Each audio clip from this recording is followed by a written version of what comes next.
வணக்கம் தோழமைகளே, எப்படி இருக்கீங்க? நல்லா இருக்கீங்களா? நாம் வந்தனகாளி இதனுடைய அடுத்த பகுதியை, அதாவது 4வது பகுதியை பார்க்க போகிறோம். வாருங்கள் கதைக்குள் செல்வோம். உங்கள் காதுகளுக்கு இனிமையான கதைகளை கொண்டு வரும் மகிழ் தமிழ் கதைகள். வாருங்கள் கதைப்போம். அத்தியாயம் 20. 1981 புதுதில்லி. நாசாவிலிருந்து சாகர் சக்கரவர்த்திக்கு செய்தி தெரிவிக்கப்பட்ட போது விடியற் காலை 3 மணி. முதலாக தயாரிக்கப்பட்ட ஸ்பேஸ் ஷட்டில் பாத்ஃபைண்டரில் அவன் விண்வெளியில் பறக்கப் போகிறான். அவன் நீண்ட நாளைய கனவு பலிக்கப் போகிறது. சின்ன வயதிலிருந்தே உயர பறக்கும் விமானங்கள் மீது கொள்ளை ஆசை. அம்மா, எனக்கு அதில் போகணும் என்று விமானங்களை சுட்டி காட்டுவான். அவனுடைய ஆசையை நிறைவேற்றுவதற்காக புஷ்பக் விமானம் ஒன்றை வாடகைக்கு எடுத்து அவனுடனும் ரஞ்சனுடனும் மணிக்கணக்கில் பறந்தாள் வசுந்தரா. பள்ளியில் படிக்கும்போதே விண்வெளி இன்ஜினியராக வரப்போகிறேன் என்று நண்பர்களிடையே சொல்லுவான். தில்லி காலேஜில் ஏரோநாட்டிக்கல் இன்ஜினியரிங் படித்து உடனேயே அமெரிக்கா கிளம்பிவிட்டான். டெக்சாஸ் யூனிவர்சிட்டியில் அவனும் சஜ்ஜனும் ஏரோபேஸ் இன்ஜினியரிங் படித்தபோதே இருவரும் ஒன்றாக விண்வெளியில் பறக்க வேண்டும் என்று தீர்மானித்து விட்டிருந்தனர். ஆனால் எதிர்பாராத விதமாக சஜ்ஜன் காணாமல் போக, சாகர் மட்டும் ஏர்லிங்டனில் தங்கி மெக்கானிக்கல் இன்ஜினியரிங் படித்துவிட்டு கையோடு கொலம்பியா பல்கலைக்கழகத்தில் ஏரோஸ்பேஸ் இன்ஜினியரிங் சம்பந்தமாக ஆராய்ச்சி செய்து டாக்டரேட் பட்டம் வாங்கினான். கலிபோர்னியாவில் இருக்கும் ஆர்ம்ஸ் ஆராய்ச்சி நிலையம் அதற்குள் அவனுடைய திறமையை பற்றி கேள்விப்பட்டு தங்கள் ஆய்வு விஞ்ஞானியாக அவனை ஏற்றுக்கொண்டது. ஒரு விருந்தில் சாகர் சக்கரவர்த்தியை சந்தித்த சார்லஸ் கிரிப்பின் அவனது விண்வெளி மோகத்தை ஆச்சரியத்துடன் பார்த்தார். விளைவு, நாசாவின் செயல்பாடு தலைவராக இருந்த சார்லஸ் அவனை நாசாவிற்குள் இழுத்து கொண்டு விட்டார். இந்தியாவிலும் யுஎஸ்ஸிலுமாக மாறி மாறி வசித்த சாகர் பிறந்த மண்ணுக்கு தன்னுடைய விஞ்ஞான மூளை பயன்பட வேண்டும் என்று 1975 இந்தியா திரும்பிவிட்டான். அவன் அண்ணன் ரஞ்சன் பிராங்க்பர்ட்டில் தொழில் செய்ய, இவன் அம்மாவுக்கு துணையாக தில்லி மோதி மகாலில் வசித்தான். ஆனால் விண்வெளி கனவுகள் மட்டும் அப்படியே நெஞ்சில் ஒளிவிட்டபடிதான் இருந்தது. வசுந்தரா வேறு அவனை தன் வாரிசாக தேர்தலில் ஆனந்தபூர் தொகுதியில் நிற்க வைத்துவிட திட்டமிட்டிருந்தாள். ஆனந்தபூர் யுவராஜா விண்வெளியில் பறக்கப் போகிறாரா, இல்லை அரசியல் வானில் பறக்கப் போகிறாரா தெரியவில்லை என்று பத்திரிகைகள் கேள்வி எழுப்பியிருந்தன.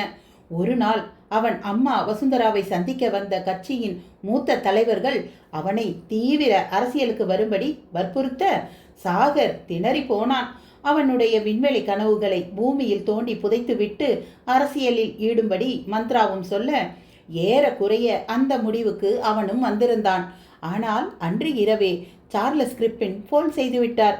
Sagar, your name tops the list. 1981 முதலா நாசா செலுத்த போற விண்கலத்துல நீயும் மாட்டிலா டியூட்டரும் தான் போக போறீங்க என்ற தகவலை சொல்ல ஜிவ்வென்று அப்போதே வானில் பறக்க ஆரம்பித்து விட்டான் சாகர். ஒரே ஒரு தடவை விண்வெளியில் பறந்து போய் நம்ம இந்தியா அங்கிருந்து பார்க்க எப்படி இருக்குன்னு தெரிஞ்சுக்கிட்டு திரும்பி வந்து கட்சியில் சேர போற வசுந்தராவிடமும் மந்த்ராவிடமும் சொன்னான். அப்போதைக்கு வசுந்தராவும் மந்த்ராவும் அவன் வழியே போகட்டும் என்று விட்டுவிட்டார்கள். சாகருக்கு போன் மூலமாகவும் நேராகவும் பாராட்டுகளும் வாழ்த்துக்களும் குவிந்து கொண்டே இருந்தன. உலக பத்திரிகைகள் எல்லாமே முகப்பு செய்தியாக சாகர் விண்வெளிக்கு போக போவதை வெளியிட்டு இருந்தன. அன்றாட ஆராய்ச்சிக்காகவும் விண்வெளி சூழ்நிலைக்கேற்ப அவன் உடல் நிலையை தயார் செய்வதற்காகவும் நாசா கண்ட்ரோல் ரூமிற்கு ரிப்போர்ட் செய்ய வேண்டிய நாளும் வந்தது. சுவாமி சுக்ரானந்தா சாகரை தடுப்பதற்காக தன்னால் இயன்ற எல்லா முயற்சிகளையும் செய்து அவை பலனளிக்காமல் போய்விட, கடைசியில் மகாராணி மூலம் எப்படியும் அவன் விண்வெளி பயணத்தை நிறுத்திவிட வேண்டும் என்ற எண்ணத்தில் கூறினார். நீங்களாவது சொல்லுங்க வசுஜி, வராகி சொன்னதை மறந்துட்டீங்களா? உயர உயர பறக்காதே, பூதத்தை உரசாதேன்னு சொல்லப்பட்டதே. சாகர் கோபத்துடன் அவரை பார்த்தான். சுவாமி, நீங்க சுக்ரானந்தாங்கிறத கொஞ்ச நேரம் மறந்து என்னோட பழைய 6 நண்பன் சஜ்ஜனா என்னை பார்த்தா இப்படி பேச மாட்டீங்க. திவான் கூட அவன் பிடிவாதத்தை மாற்ற நினைத்து தோல்வி அடைந்தார். சரி வசு, அவன் போகிற வழியை விட்டுவிடு. நாராயணாஸ்திரம் ரட்சத்தான் கட்டி இருக்கோமே, ஒன்றும் ஆகாது, போயிட்டு வரட்டும் என்று சொல்லிவிட்டார். மந்திரா அடிமனத்திலும் பயம்தான் என்றாலும் ஒரு பிரதமர் ஜனாதிபதியை காட்டிலும் சாகர் சக்கரவர்த்திக்கு உலக அளவில் செல்வாக்கு உயர்ந்துவிட அவன் மனைவியான அவளை பற்றியும் அவர்களது காதல் வாழ்க்கையை பற்றியும் பத்திரிகைகள் மோப்பம் பிடித்து கதை கதையாக எழுதியது. இந்த திடீர் விளம்பர புயலில் அவள் புகழும் பரவ தனக்கு கொடுக்கப்பட்ட முக்கியத்துவத்தின் ஒவ்வொரு துளியையும் மகிழ்ச்சியுடன் அனுபவித்தாள் மந்த்ரா. வசுந்தராவுக்கு அவன் போவதில் விருப்பமில்லைத்தான். ஆனால் அவன் விண்வெளிக்கு போவது தங்கள் சமஸ்தானத்தின் பெருமையை கட்டாயம் உயர்த்தும் என்பதை உணர்ந்தாள். ஆனந்தபூர் ராஜவம்சம் வீர தீர செயல்களுக்கு பேர் போனது என்பதை அவனுடைய விண்வெளி பயணம் நிரூபணம் செய்துவிடும். சாகரை பாராட்ட கட்சி பெரிய விழா நடத்தியது. பள்ளிகள், கல்லூரிகள், பல்கலைக்கழகங்கள் என்று போட்டி போட்டுக்கொண்டு அவனுக்கு வழி அனுப்பு விழா நடத்தியது. சாகர் அமெரிக்காவுக்கு கிளம்பும் நாள் வந்தது.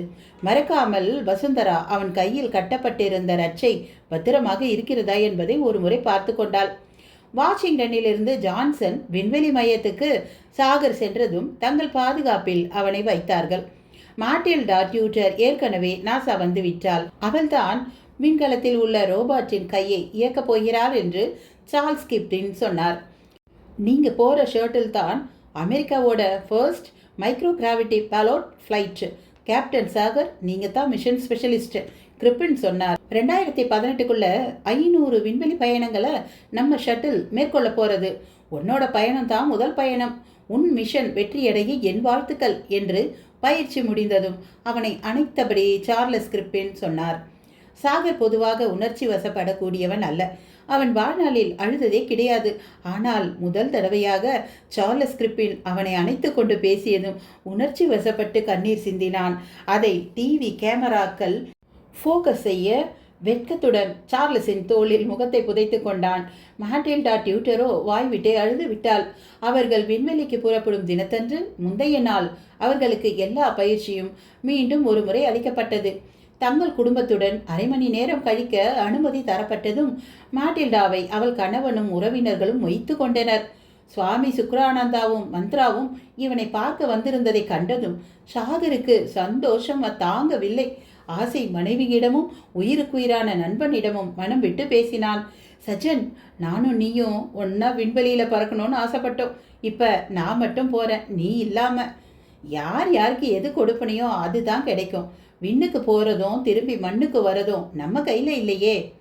அம்மா உங்ககிட்ட ரட்சை பத்திரம்னு சொல்ல சொன்னா. மந்த்ரா ஞாபகப்படுத்தினாள். ரட்சை பகீர் என்றது சாகருக்கு. இடது புஜத்தை வருடி பார்த்தான். அட கடவுளே, எங்க போச்சு? திடீரென்று அவனுக்கு ஞாபகம் வந்தது. அவனது உடல் சீதோஷ்ண நிலையை அறிவதற்காக டாக்டர்கள் அவனை பரிசோதித்து விண்வெளிக்கு ஏற்றவாறு அவனை தயார் செய்த போது அதை கழற்றி வைத்திருந்தான். எங்கே எங்கே அவனுடைய பேண்ட் பாக்கெட்டில்? என்ன, ரட்சையை தொலைச்சிட்டீங்களா? மந்த்ரா கலவரத்துடன் கேட்க, இல்லை என்று தலையசைத்தான். பத்திரமா வச்சிருக்கேன். தன் புஜத்தை தட்டி காட்டினான். உலக தொலைக்காட்சிகள் நேரடியாக ஒளிபரப்ப அமெரிக்காவின் முதல் ஸ்பேஸ் ஷட்டில் பாத்ஃபைண்டர் அனந்த்பூர் யுவராஜா சாகர் சக்கரவர்த்தி மற்றும் மாட்டில்டா டியூட்டருடன் கிளம்பியது. வசுந்தரா, மந்த்ரா, திவான், சுவாமி எல்லோருமே தொலைக்காட்சியில் அவன் கிளம்புவதை ஆர்வத்துடனும் ஆனந்தத்துடனும் பார்த்து கொண்டிருந்தனர்.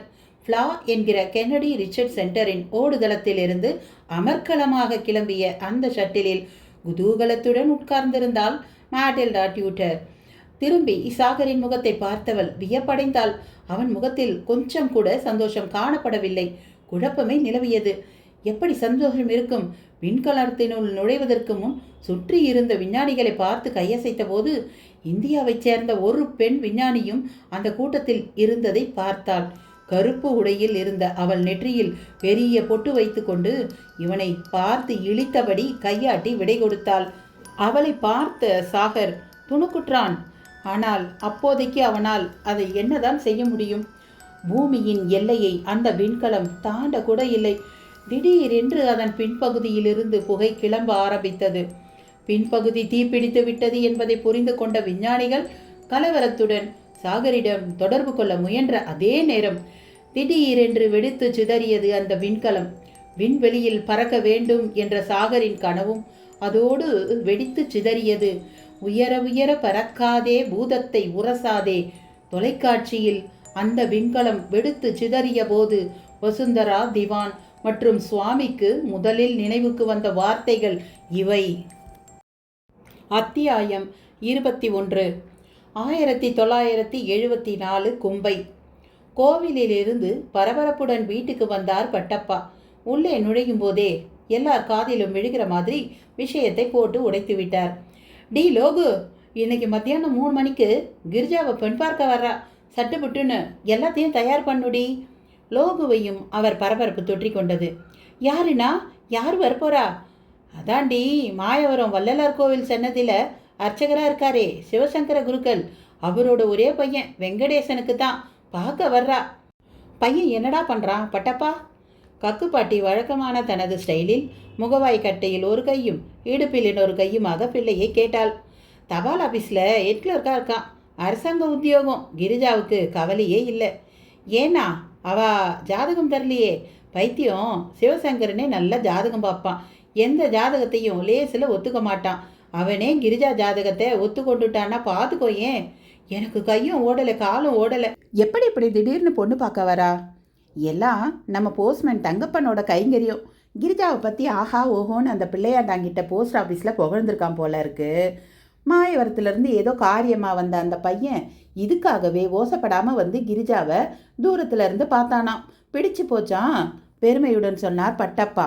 தங்கப்பனுக்கு எப்பவுமே என் மேலே அபிமானம் ஜாஸ்தி. பாட்டி அம்மாவோட பேத்திக்கு கல்யாணம் செஞ்சு வைக்கணும்னு பாரேன் நல்ல வரனா கொண்டு வந்துட்டான். பாட்டி தங்கப்பனை புகழ்ந்து கொண்டினார். நேற்று வரைக்கும் கட்டையில் போகிறவன் ஊர்குடியை கெடுக்க வந்த கம்மநாட்டி என்றெல்லாம் தங்கப்பனை வசைப்பாடி வந்தவள் பிளேட்டை அப்படியே மாற்றிவிட்டாள். ஆனால் அந்த சமயத்தில் தங்கப்பனை சபித்து கொண்டிருந்தாள் கிரிஜா. இவனை யார் இந்த முந்திரி கொட்ட வேலையெல்லாம் செய்ய சொன்னா? கல்யாணம் செய்ய வெயின்னு இவ யாருன்னா போய் அழுதாளா? இவ வீட்டுக்கு வீடு தபாலை போடுறதை நிறுத்திட்டு ஜாதகத்தை போட்டுன்னு இருக்கான். இந்த கல்யாண பேச்சு அவளுக்கு அருவருப்பாக தோன்றியது. சத்தியனை பார்த்த பிறகு இன்னொரு ஆண்மகனை தன்னுடன் இணைத்து பார்ப்பதற்கே கேவலமாக இருந்தது அவளுக்கு. சத்தியனை தவிர வேறு எந்த முகத்தையும் ஏறிட்டு பார்க்க கூட அவள் தயாராயில்லை. உடனே கூடத்திற்கு ஓடிப்போய் அந்த கல்யாணத்தில் தனக்கு விருப்பமில்லை என்று சொல்லிவிட நினைத்தாள். அப்பாவும் அம்மாவுக்கும் தான் மனதில் இருப்பதை புரிந்து வைக்க முடியாது. சரியான ஆள் சங்குதான். இவளை மகாராணியாக வாழ வைப்பேன் என்று சவால் விட்டிருக்கிறான். நிச்சயம் அவள் ஆசையை நிறைவேற்றி வைப்பான். முடியவில்லை என்றால் கூட மந்திரத்தாலேயோ தந்திரத்தாலேயோ கூட அவளை சத்தியனுக்கு மனமுடித்து வைப்பான். எப்படியாவது தன் மனதில் இருப்பதை சங்குவிடம் சொல்லி 3 மணிக்கு அந்த குருக்கள் குடும்பம் வராதபடி செய்துவிட வேண்டும். லோகாம்பாள் அதன் பின் பம்பரமாக சுற்றி கொண்டிருந்தாள். வீட்டை சுத்தப்படுத்துவது, சொஜ்ஜி பஜ்ஜி தயாரிக்க சாமான்களை வாங்க ஜலஜாவை கடைக்கு விரட்டுவது என்று அங்கும் இங்குமாக அலைந்து கொண்டிருந்தாள். டி லோகு, உன் தம்பிக்கு விஷயத்த சொல்லிட்டியா? மாமா ஸ்தானத்தில் அவன் ஒருத்தன் தானே இருக்கான். பாட்டி ஞாபகப்படுத்தினாள். நல்ல வேலை ஞாபகப்படுத்தினேன். நான் கிரிஜா விட்டே ஃபோன் பண்ணிடுறேன். வாசல் திண்ணையில் மூஞ்சியை தூக்கி வைத்து கொண்டு உட்கார்ந்திருந்த கிரிஜாவின் மனவேதனையை புரிந்து கொள்ளாமல் அவளை விரட்டினாள். என்னடி அசமந்த மாதிரி உட்காந்துண்டு, போஸ்ட் ஆஃபீஸ்க்கு போய் மாமாவுக்கு ஃபோன் பண்ணு. 2 பேரையும் உடனே கிளம்பி வர சொல்லு. மங்கள மாமி கிட்ட தலை சாமானை எடுத்துட்டு வர சொல்லிடு. என்ன? இங்கே தலையே போகிறது, தலைக்கு சாமான் வேற வாழறதாக்கும். என்னடி முணுமுணுக்கிற? நான் ஃபோன் பண்ண மாட்டேன். தபால் ஆஃபீஸ்க்கு அனுப்பி கடைசியில் ஒரு தபால்காரன் தலையிலேயே என்னை கட்டிவிட பார்க்குறீங்க. வாயை அடக்கு. தபால்காரன் இல்லடி மாப்பிள்ளை, தபால் ஆஃபீஸில் ஹெட் கிளார்க்னா மட்டும் பெருசாக்கும். யூனிஃபார்ம் போடாத தபால்காரன் தானே. என்ன தாண்டி சொல்கிற? நான் யாருக்கும் ஃபோன் பண்ண மாட்டேன். என்னடி தகராறு பண்ணுற? மனசில் என்ன நினச்சிட்டு இருக்க? ஆமாம், நினச்சிட்டு தான் இருக்கேன். இரு பொருள் பட கிரிஜா சொன்ன அதே சமயம் சத்தியன் அங்கே பிரசன்னமானான். மாமி, ஒரு நிமிஷம். அந்த கம்பீரமான குரல் அங்கு நிலவி கொண்டிருந்த இறுக்கமான சூழ்நிலையை உடனே மாற்றிவிட்டது. எனக்கு ஒரு ஃபோன் பண்ணிக்கணும். இங்கே ஃபோன் வசதி இருக்கா? சத்தியன் கேட்டான். தெருக்கோடியில் போஸ்ட் ஆஃபீஸ் இருக்குது, அங்கே தான் போகணும். போஸ்ட் ஆஃபீஸா? எங்கே? இங்கே போஸ்ட் ஆஃபீஸுனா சந்துரு மாமா வாத்து தின்னதான். நானும் அங்கே தான் போயின்னு இருக்கேன். எங்கள் மாமாவுக்கு ஃபோன் பண்ண போகிறேன், வாங்கோ. கிரிஜா உடனே கிளம்ப அவள் வேகத்தை பார்த்து திகைத்தாள் லோகு. என்ன வந்துடுது இந்த சனியனுக்கு என்று முணுமுணுத்தபடி உள்ளே போனாள். தெருக்கோடியை நோக்கி நிதானமாக நடந்தாள் கிரிஜா. இயற்கையிலேயே ஒயிலாக நடக்கக்கூடியவள் அவள். தன் உயரத்துக்கும் அழகுக்கும் ஏற்ற நடையை கண்ணாடி முன் நடந்து பார்த்து தனக்கென்று ஒரு பாணியை உருவாக்கி கொண்டிருந்தாள். சத்தியன் தன்னை கவனிக்கிறானா என்று அவ்வப்போது ஓரக்கண்ணால் பார்த்தாள். தானும் அவனும் ஒன்றாக நடப்பதை யாராவது கவனிக்கிறார்களா என்று நோட்டம் விட்டாள்.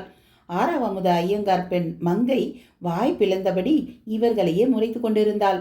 பெருமையும் திருப்தியும் நெஞ்சை கவ்வ கிரிஜா நடந்தாள். பொருத்தமான ஜோடி என்று பொறாமையுடன் நினைத்து கொண்டிருப்பாளோ? தெருவில் கிடந்த சாணியை மிதிக்காமல் இருக்க ஒதுங்குவது போல் சத்தியனின் பக்கமாக சற்று நகர்ந்தாள்.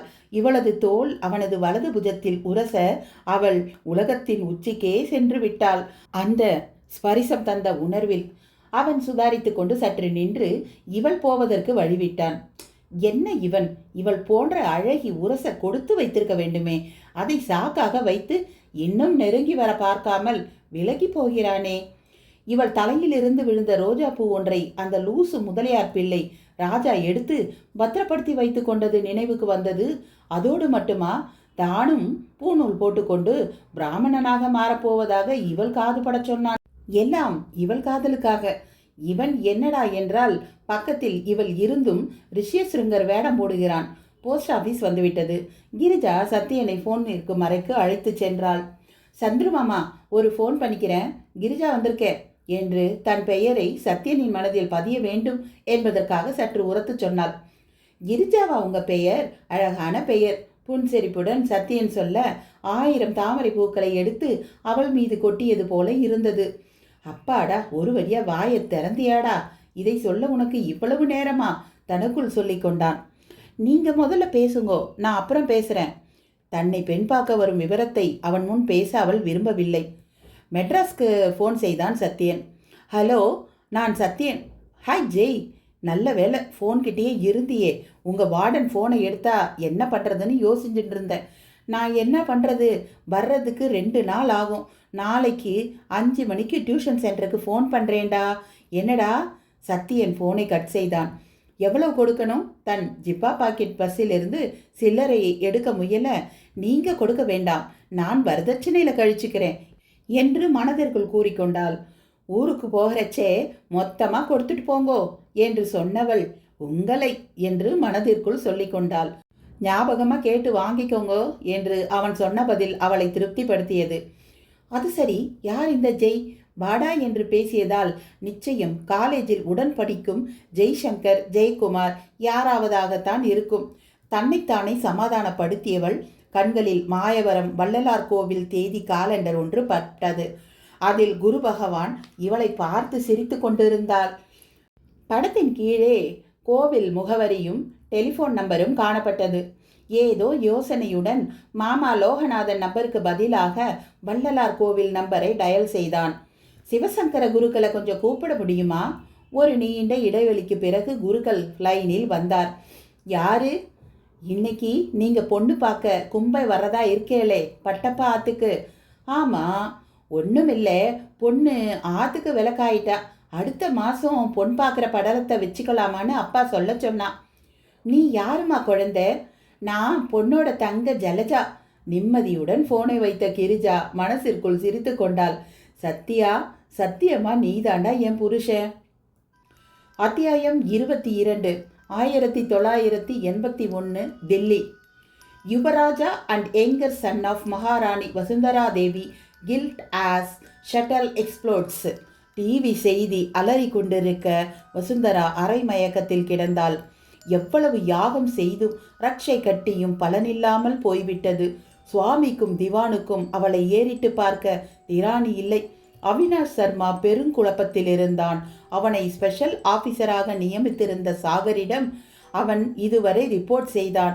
இனிமேல் யாரிடம் அவன் உத்தரவுகளை பெறப்போகிறான்? மந்த்ரா சாகரை சந்தித்தான்.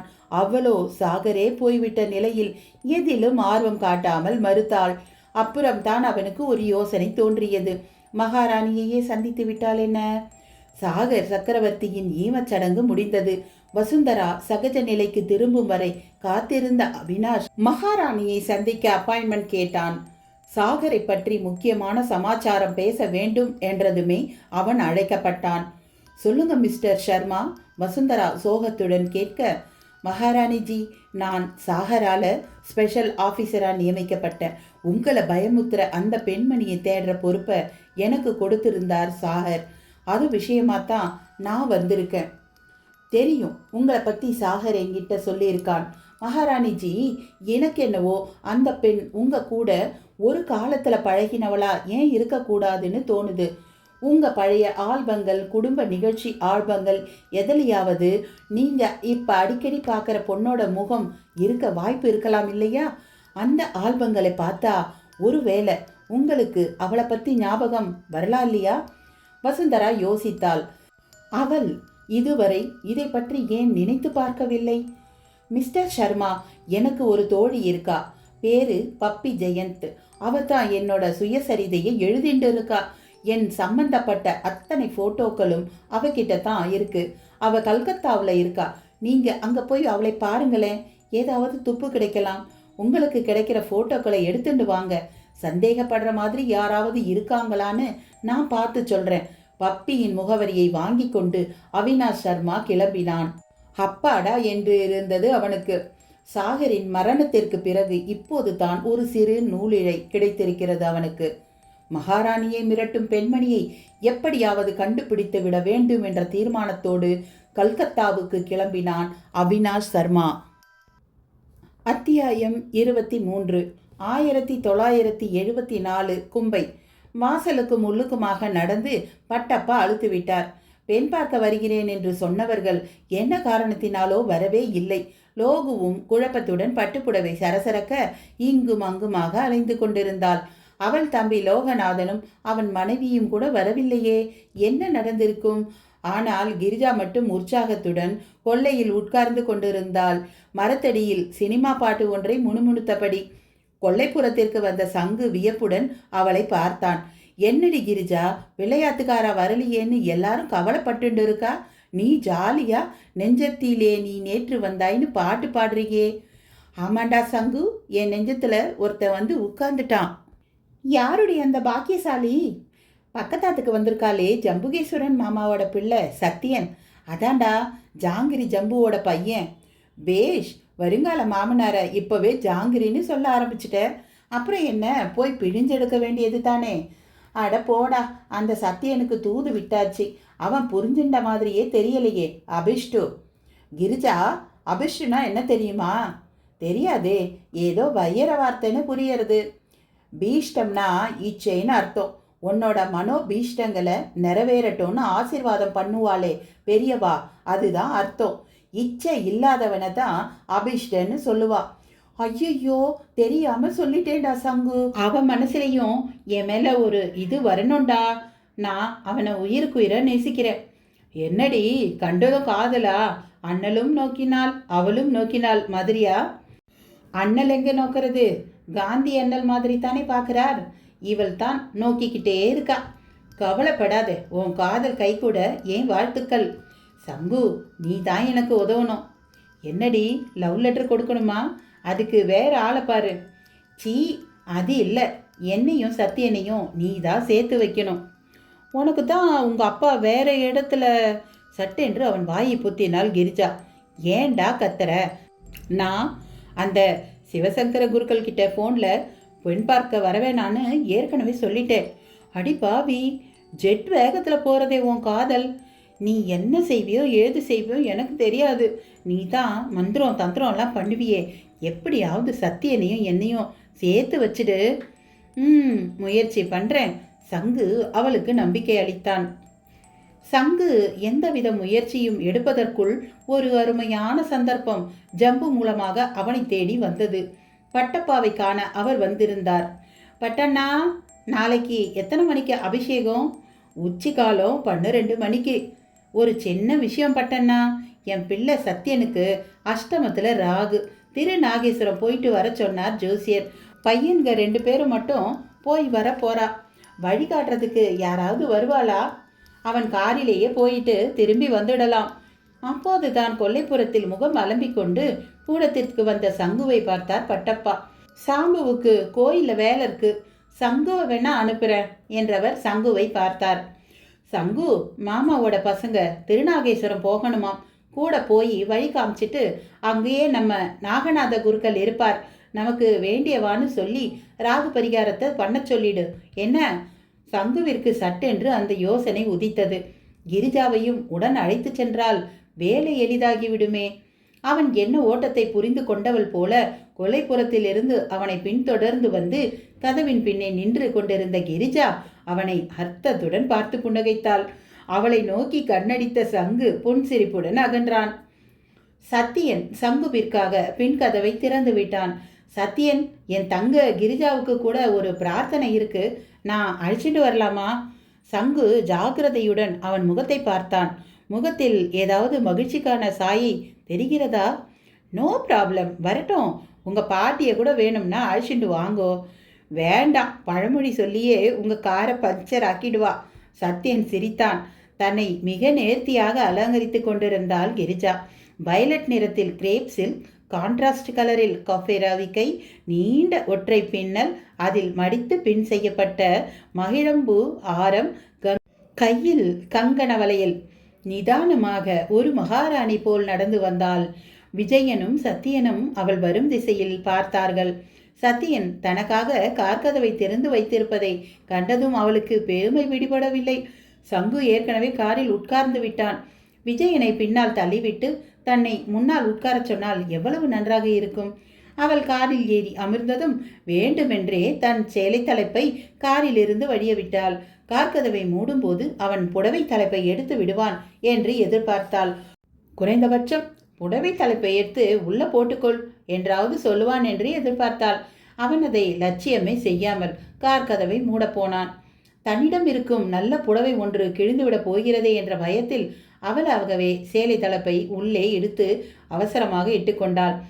சினிமாவில் ஹீரோ பின்னால் இருக்கும் ஹீரோயினை பார்ப்பதற்காக முன் கண்ணாடியை அட்ஜஸ்ட் செய்வானே, அது மாதிரி செய்வானோ? சத்தியன் கார் ஓட்டுவதிலேயே கவனமாய் இருந்தான். விஜயன் தான் சங்குவிடம் பேசினான். நாகேஸ்வரம் கிட்ட வேறு ஏதாவது கோவில் இருக்கோ? உப்பிலியப்பன் கோவில் இருக்கு. ஓ, அங்கே போக முடியுமா? போகலாமே. சங்கு சத்தியனை கவனிக்க தொடங்கினான். நீங்கள் படிக்கிறீங்களா? ஆமாம், லா படிக்கிறேன், ஃபைனல். அதுக்கப்புறம் ப்ராக்டிஸ் பண்ணணும். சங்கு சிரித்தபடி நூல் விட்டான். இனிமே எங்களுக்கு கவலை இல்லை. ஏதாவது பிரச்சனைன்னா தெரிஞ்சவா நீங்கள் இருக்கேள், அட்வொகேட்டா. நான் சிவில் லா தான். கிரிமினல்னா நீங்கள் கிரிமினல் லாயர்கிட்ட தான் போகணும். சத்தியன் சாதாரணமாகத்தான் சொன்னான். சங்குவுக்கு ஏனோ அது தப்பாகப்பட்டது. ஜாடையாக கிரிஜாவை பார்க்க அவள் சத்தியனின் கவனத்தை திருப்புவதிலேயே குறியாக இருந்தாள். சத்தியனுக்கு எப்போ கல்யாணம்? முதல்ல வேலை. இப்போதைக்கு நான் அதை பற்றி நினச்சி கூட பார்க்கல. நிறைய சம்பாதிக்கணும். ஜாங்கிரி மாமாவுக்கு தான் நிறைய சொத்து இருக்கே, நீங்கள் எதுக்கு சம்பாதிக்கணும்? சங்கு கேட்டவுடன் காரில் திடீர் நிசப்தம் நிலவியது. சத்தியன் அமைதியாக சாலையையே பார்த்து ஓட்டினான். விஜயனின் முகம் சிரித்து விட்டது. கிரிஜா தன் கையை கிள்ளவும் தான் ஜம்புவை ஜாங்கிரி என்று தான் அடைமொழியுடன் அழைத்து விட்டதை சங்கு உணர்ந்தான். டக்கென்று அவனையும் மறந்து வாயில் வந்து விட்டது. அவர்களை சமாதானப்படுத்தும் நோக்கத்தில் தொடர்ந்து பேசினான். ஜம்பு மாமாவுக்கு சின்ன வயசுல நான் ரொம்ப செல்லம், எனக்கு நிறைய ஜாங்கிரி கொடுப்பாருன்னு சொல்ல வந்தேன். விஜயன் ரோஷத்துடன் சொன்னான். ஓ, சொல்லி இருக்காரே, மணி அடிக்கிற கோவில் மாமா பையன் ஜாங்கிரி ஜாங்கிரின்னு எப்போ பார்த்தாலும் பறந்துட்டே இருப்பான்னு அப்பா சொன்னார். அலட்சியமாக அவன் சொன்னதும் சங்குவுக்கு கோபம் தலைக்கேறியது. டேய், நான் யாருன்னு தெரியாமல் என்கிட்ட மோதாதே. மனதிற்குள் விஜயனை எச்சரித்தவன் தன் பொறுமையை திரட்டி கொண்டான். அதன் பிறகு மௌனமாக வந்தான். சத்தியனுக்கு என்னவோ போல் ஆகிவிட்டது. உதவிக்கு வந்தவர்களை அலட்சியம் செய்யக்கூடாது என்ற நினைப்பில் மீண்டும் சூழ்நிலையை கலகலப்பாக்க முயன்றான். உங்கள் ஊர் ரொம்ப அழகாக இருக்குது, நீங்களும் பரவாயில்லை, சம்பிரதாயங்களை விட்டு கொடுக்காம கடைப்பிடிக்கிறீங்களே. அவன் மனம் விட்டு பாராட்டினான். எங்கள் ஊரில் அழகான விஷயங்களுக்கு பஞ்சமே இல்லை, சங்கு சொன்னான். அப்படியா? வேற என்ன அழகான விஷயங்கள் இருக்கு? சத்தியன் திரும்பி ஒரு தடவை சங்குவை பார்த்தான்.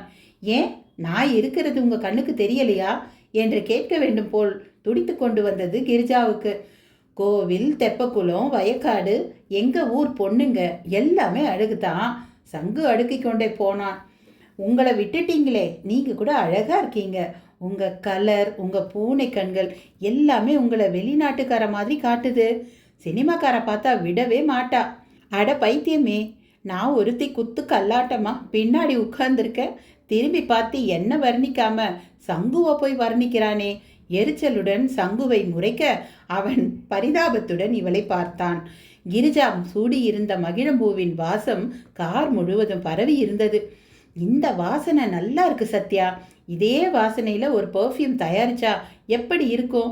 விஜயன் சொல்ல சத்தியன் தலையாட்டினான். ஜெயந்தியை பற்றி நினைக்க ஆரம்பித்து விட்ட சத்தியன் அதற்கு பிறகு ஒன்றுமே பேசவில்லை.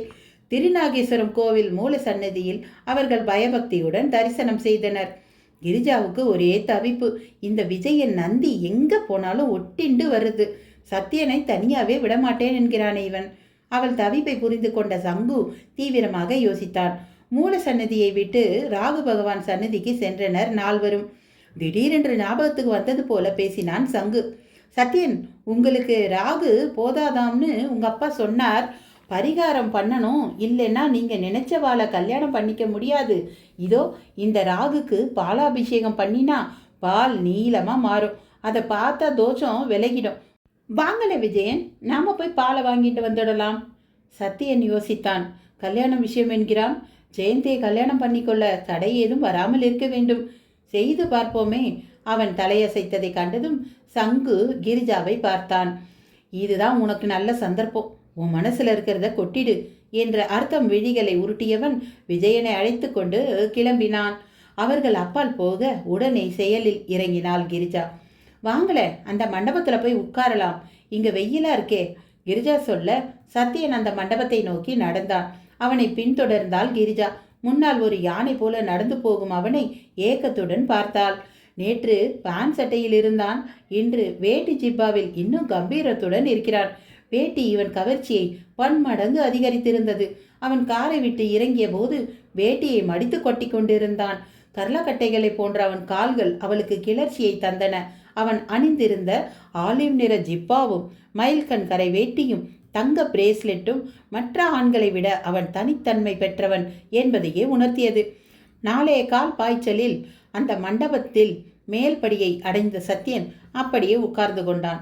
அவன் பார்க்கும்படி ஒய்யாரமாக படிகளில் ஏறிய கிரிஜா அவன் காலடிக்கு நெருக்கமாக 2 படிகள் கீழே உட்கார்ந்தாள். அவள் கையை சற்று அசைத்தால் அவன் காலை பற்றிவிடலாம். அவன் பாதங்களை கவனித்தாள். ஆலமரத்து வேர்கள் பூமியில் பதிந்திருந்தது போல் அவனுடைய கால் விரல்கள் அந்த மண்டபத்தின் கருங்கல் தரையில் அழுத்தமாக ஊன்றியிருந்தன. அந்த கருங்கலை விட அவன் பாதங்கள் உறுதியானவையாக தோன்றியது அவளுக்கு. இவள் மகிழம்பூ வாடை அவனை மயக்கியதோ இல்லையோ, அவனுடைய வியர்வை வாடை இவளை கிறக்கத்தில் ஆழ்த்தியது. எதையாவது பேச வேண்டுமே யோசனை செய்தாள் கிரிஜா. எப்போ ஊருக்கு போறேள்? எதையோ யோசித்து கொண்டிருந்த சத்தியன் திடுக்கிட்டான். என்ன கேட்டீங்க? எப்போ ஊருக்கு போறேள்? வைர மூக்குத்திய அம்பாளுக்கு சமர்ப்பிச்ச உடனேயே கிளம்பிடுவோம். திருப்பி எப்போ வருவேள்? கிரிஜாவின் குரல் ஏக்கத்தில் தழுதழுத்தது. திரும்பி எதுக்கு வரணும்? இந்த ஊருக்கு நான் ஒரு தடவையாவது வரணும்னு அப்பா கம்பல் பண்ணி அழைச்சிட்டு வந்தார். அதனால தான் வந்தேன். இனிமே எனக்கு இங்கே என்ன வேலை இருக்கு? வேதனை ஒரு பந்தாக தொண்டையை அடைத்து கொள்ள திக்குமுக்காடி போனாள் கிரிஜா. இனிமே இங்கே வரமாட்டானாமே. இதற்கு மேல் அவனுக்கு எப்படி புரிய வைப்பது? கண்களில் நீர் கோர்த்து கொள்ள தலையை குனிந்து கொண்டாள். அருகே தெரியும் அவன் பாதங்களை பார்த்தாள். சொல்லிவிடு, சொல்லிவிடு, கடைசி வாய்ப்பு.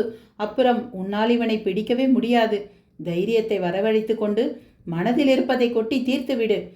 சத்தியன் அவளை முதன்முறையாக ஏறிட்டு அவள் கண்களுக்குள் பாய்ந்தான்.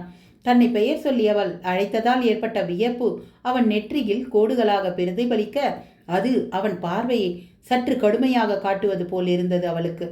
எஸ், இதோ அவன் பார்வை. உன் கண்ணுக்குள், உன் கண்களில் உள்ளதை, உன் மனதில் உள்ளதை எல்லாவற்றையும் வாய் திறந்து கொட்டிவிடு, கொட்டிவிடு என்ற ஒரு குரல் அவளை உந்தித்தள்ள. அவ்வளவுதான். இரத்தம் தலைக்கேற கண்களில் நீர் சொரிய அது கோவில் என்பதையும் மறந்து பேச ஆரம்பித்தாள். சத்தியன் சட்டென்று தன் 2 கைகளை அவன் பாதத்தின் மீது வைத்து பற்றினாள். சத்தியன், தப்பா எடுத்துக்காதீங்க. உங்களை பார்த்த அடுத்த நிமிஷமே எல்லாமே எனக்கு நீங்கத்தான்னு தீர்மானம் பண்ணிட்டேன். எனக்குன்னு இதுவரைக்கும் ஒரு அபிப்பிராயமும் கிடையாது. முதல் தடவையாக உங்களை பார்த்த உடனே எனக்கு அபிப்பிராயம் ஏற்பட்டது. நீங்கள் இல்லாமல் என்னால் ஒரு நிமிஷம் கூட இருக்க முடியாதுன்னு தோணுது சத்தியன். காலமெல்லாம் உங்கள் காலடியில் செருப்பாக இருக்கணும்னு ஆசைப்படுறேன். உணர்ச்சி வசப்பட்டு வார்த்தைகளை கொட்டினாள் கிரிஜா. முதலில் திகைத்த சத்தியன் பிறகு மெதுவாக நகர்ந்து தன் பாதங்களை அவளிடம் இருந்து விடுவித்து கொண்டான். மிஸ் கிரிஜா, நீங்கள் என் செருப்பாய் இருந்தா முதல்ல கோவில் உள்ளேயே வந்திருக்க முடியாது. ஏன்னா கோவில் உள்ள செருப்பு காலோட அனுமதிக்க மாட்டா. ரெண்டாவது, என்னோட செருப்போட மதிப்பு இப்போ 10 பைசா தான். ஜிப்பா பாக்கெட்டிலிருந்து செருப்பு டோக்கனை எடுத்து காட்டினாள். உங்களை ஏன் அந்த அளவுக்கு குறைச்சி மதிப்பிடுறீங்க? சத்யன், நான் உங்களை விரும்புகிறேன். இந்த மாதிரி வயசில் இப்படித்தான் பேச தோணும், தப்பில்லை. சத்யன் சொல்ல கண்கள் கெஞ்ச அவனை பார்த்தாள். அப்போ என் காதலை ஏற்றுக்க மாட்டீங்களா? சாரி, நான் உங்களை காதலிக்கலையே. கிரிஜா அழவே ஆரம்பித்து விட்டாள். சத்யன், நானும் பியூசி படிச்சிருக்கேன், இங்கிலீஷ் பேசுவேன். என்ன மாதிரி அழகிய கட்டிண்டா தானே உங்களுக்கு 4 பேர் எதிர பொருத்தமாக இருக்கும். சத்யன் சிரித்தான். என்னை என்னன்னு நினச்சிங்க? அப்சரஸ் மாதிரி உங்களை பார்த்த உடனே பின்னாடியே நாய் மாதிரி ஓடி வருவேன்னா? சாரி, நான் அந்த ரகம் இல்லை. மெட்ராஸில் எங்களுக்கு எவ்வளோ பெரிய ஹோட்டல் இருக்குது தெரியுமா? அதில் ரொம்ப ஊர்வசி மேனக மாதிரி அழகா, இன்ஃபேக்ட் உங்களை விட அழகான பொண்ணுங்கள்லாம் இருக்கா தெரியுமா? நான் அவங்கள காதலிக்கவே வேண்டாம். எனக்கு அழகு மட்டும் வேணும்னா அவங்கள என் ஹோட்டல் ரூம்லேயே ரொம்ப மன்னிச்சுக்கோ, கோவிலில் வந்து என்னை இந்த மாதிரி பேச வச்சிட்டீங்க. நான் அவளையே திரும்பி பார்க்கறதில்ல. நான் தற்கொலை தான் பண்ணிக்கணும் நீங்கள் சம்மதிக்கலைன்னா. சத்யன், கிரிஜா கேவினாள். கோபம் தலைக்கேறியது சத்யனுக்கு. என்ன பேசுகிற நீ? பொண்ணாச்சேன்னு பொறுமையாக பேசின்னு இருக்கேன். இந்த மாதிரி சமயத்தில் உன் பாட்டியை நினச்சிக்க. ஒரு சாயம் போன நார்மடி புடவையில் தன்னோட எல்லா ஆசைகளையும் திறந்துட்டு எப்படி வாழறா? எழுந்து மண்டபத்தை விட்டு இறங்கியவன் அழுது கொண்டிருக்கும் அவளை திரும்பி பார்த்தான். தோ பாரு, அழுது பிரயோஜனம் இல்லை. நல்லா சிந்திச்சா உனக்கே புரியும். சரி, உன் பாஷையிலே சொல்கிறேன். ஏற்கனவே எனக்கு ஒரு ஜோடி கிடைச்சிருக்கு. அதாவது என் காலுக்கு ஒரு ஜோடி செருப்பு கிடைச்சிருக்கு. அவள் பேர் ஜெயந்தி. நானும் அவளை உயிருக்குயிராக காதலிக்கிறேன். புரியுதா? நான் அவளை தான் கல்யாணம் பண்ணிக்க போகிறேன். நீ உங்கள் அப்பா பார்க்குற சேஷாத்ரி, தோத்தாத்ரி யாரையாவது கல்யாணம் பண்ணிண்டு சௌக்கியமாக இரு. அவ்வளவுதான் நான் சொல்வேன். அவளை கத்தரித்து விடுபவன் போல பேசிவிட்டு போகும் அவனை கண்ணீர் கண்கள் மறைக்க பார்த்தாள். என்ன அகம்பாவம், பணத்திமிர்! இவளை விட அழகான பெண்கள் கிடைப்பாளாமே அவனுக்கு. என்ன சொன்னான்? எனக்கு ஏத்த சேஷாத்ரி, தோத்தாத்ரி யாராவது கிடைப்பாளாமே. கிண்டலும் ஆணவமும் அவன் குரலில் வழிந்தோடியதை கவனிக்க தவறவில்லை அவள். எவ்வளவு கேவலப்படுத்தி விட்டான்! இவள் ஆம்பிளை சுகத்துக்கு அலைவது போல அல்லவா பேசிவிட்டான். விடக்கூடாது அவனை. இவளை துடிதுடிக்க வைத்தது போல் அவனை நான் துடிதுடிக்க வைக்க வேண்டும். அவன் கால்களை பிடித்து கெஞ்சிய என்னை எட்டி உதைத்தான் அல்லவா? இவன் அவள் கால்களை பிடித்து கெஞ்ச வேண்டும். இவள் சிந்திய கண்ணீரை அவன் சிந்த வேண்டும். இந்த அகந்தை பிடித்தவன் இவள் காலடியில் காலமெல்லாம் அடிமையாக இருக்க வேண்டும். அதை செய்தே தீருவாள். டேய் சத்யா! ஆக்ரோஷத்துடன் கர்ஜித்த கிரிஜாவை திரும்பி பார்த்தான் திடுக்கிட்டு சத்யன். என்னையாடா கேவலப்படுத்தின? உன் கையாலேயே நான் தாலி வாங்கிண்டு உன்னோட குழந்தைய நான் வயத்தில் சுமக்கலை. நான் கிரிஜா இல்லேடா. பத்திரகாளியை போல் அலறியவள் விடுவிடுவென்று கோவில் வாசலை நோக்கி நடந்தாள். திகைப்புடன் அவளை பார்த்த சத்தியன் அருவருப்புடன் முகத்தை வைத்துக்கொண்டு ராகு சந்நிதியை நோக்கி நடந்தான். பால் வாங்கி கொண்டு விஜயனுடன் வந்த சங்கு கிரிஜாவை காணாமல் திகைத்தான். அத்தியாயம் 24. 1981 கல்கத்தா செல்லும் ஃப்ளைட் உள்ளே. கல்கத்தா செல்லும் அந்த விமான ரன்வேயில் வேகமாக ஊர்ந்து சென்று பிறகு முயல்குட்டியை தூக்கி கொண்டு செல்லும் வல்லூர் போல வினை நோக்கி உயர்ந்தது. அவினாஷ் தன் பக்கத்தில் உட்கார்ந்திருந்த அந்த பெண்ணை ஜாடையாக கவனித்தான். ஏதோ ஒரு புத்தகத்தை ஆர்வமாக படித்து கொண்டிருந்தாள். வெகு நேரமாகவே அவள் அந்த புத்தகத்தை படித்தபடியே இருக்கிறாள். ஏர்போர்ட் லவுஞ்சில் கூட அவள் அதை ஆழ்ந்து படித்து கொண்டிருந்த போது போர்டிங்கிற்கு வரும்படி அழைப்பு விடப்பட்டது. அதையும் கவனிக்காமல் அந்த புத்தகத்தை படித்து கொண்டிருந்தவள் 2வது தடவை அழைப்பு வந்ததும் தன் நிலையை உணர்ந்து வாரி சுருட்டி கொண்டு விரைந்தாள். ஓட்டமும் நடையுமாக வந்து மற்றவர்களோடு கலந்து கொண்டாள். பார்க்க கல்லூரி மாணவி போல் இருந்தாள். சல்வார் அணிந்து காதில் ஒரு கோல்ட் ரிங் போட்டிருந்தாள். லைட் மேக்கப் பூச்சுதான். இயற்கையிலேயே ரோஜா நிறத்தில் இருந்தாள். இன்னும் அவள் முழு கவனம் தான் படிக்கும் புத்தகத்தின் மீதே இருந்தது. புல்ஷிட்! திடீரென்று தான் படிக்கும் புத்தகத்தை கோபத்துடன் மூடினாள் அந்த பெண். அதை தன் ஹேண்ட்பேக்கினுள் திணைத்தவள் திரும்பி இவனை பார்த்தாள். கோபத்தால் அவள் முகம் இன்னும் அதிக சிவப்பை பெற்றிருந்தது. Anything wrong? அவினாஷ் அவளை கேட்டான். Oh, nothing. I am extremely sorry. புத்தகத்தை படிச்சுட்டு கொஞ்சம் ஓவராக ரியாக்ட் பண்ணிட்டேன், அவ்வளோதான், புன்னகைத்தான். அவினாஷ் கண்டுபிடித்து விட்டான். இந்த பெண்ணுக்கு சிரித்த முகம். அவள் சாதாரணமாக புன்னகைத்த போதே 2 கன்னங்களிலும் குழி விழுந்தது. நீங்க என்னத்தான் கோபத்தில் திட்டுறீங்களோன்னு நினைச்சேன். திரும்பி என்னை பார்த்து வேற முறைச்சிட்டீங்களே. அந்த பெண் சிரித்தாள். I am Renu Vyas, special correspondent, Indian Herald. நினச்சேன் நீங்கள் பத்திரிகையாளராக தான் இருக்கணும்னு. எப்படி? உடையில் அதிக கவனம் செலுத்தாத பெண்கள் ஜேர்னலிஸ்டுகளாக தான் இருப்பாங்க. What is wrong with my dress என்று தன்னை ஒரு தரம் பார்த்தாள். நான் உங்கள் உடைய குறை சொல்ல வரல. உங்கள் வயசு பெண்கள் கவனம் முழுக்க ட்ரெஸ், நகை, மேக்கப்னு தங்களை அலங்கரிச்சுக்கிறதுல தான் இருக்கும். உங்கள் கவனமும் நீங்கள் படித்த புத்தகத்திலேயே இருந்தது. அப்போவே புரிஞ்சுக்கிட்டேன் நீங்கள் ஜேர்னலிஸ்ட்டுன்னு. மீண்டும் சிரித்தாள். என் கவனம் புத்தகத்தில் இருந்தது உண்மைதான். பட் நான் உங்களையும் கவனிச்சுட்டு தான் இருந்தேன்.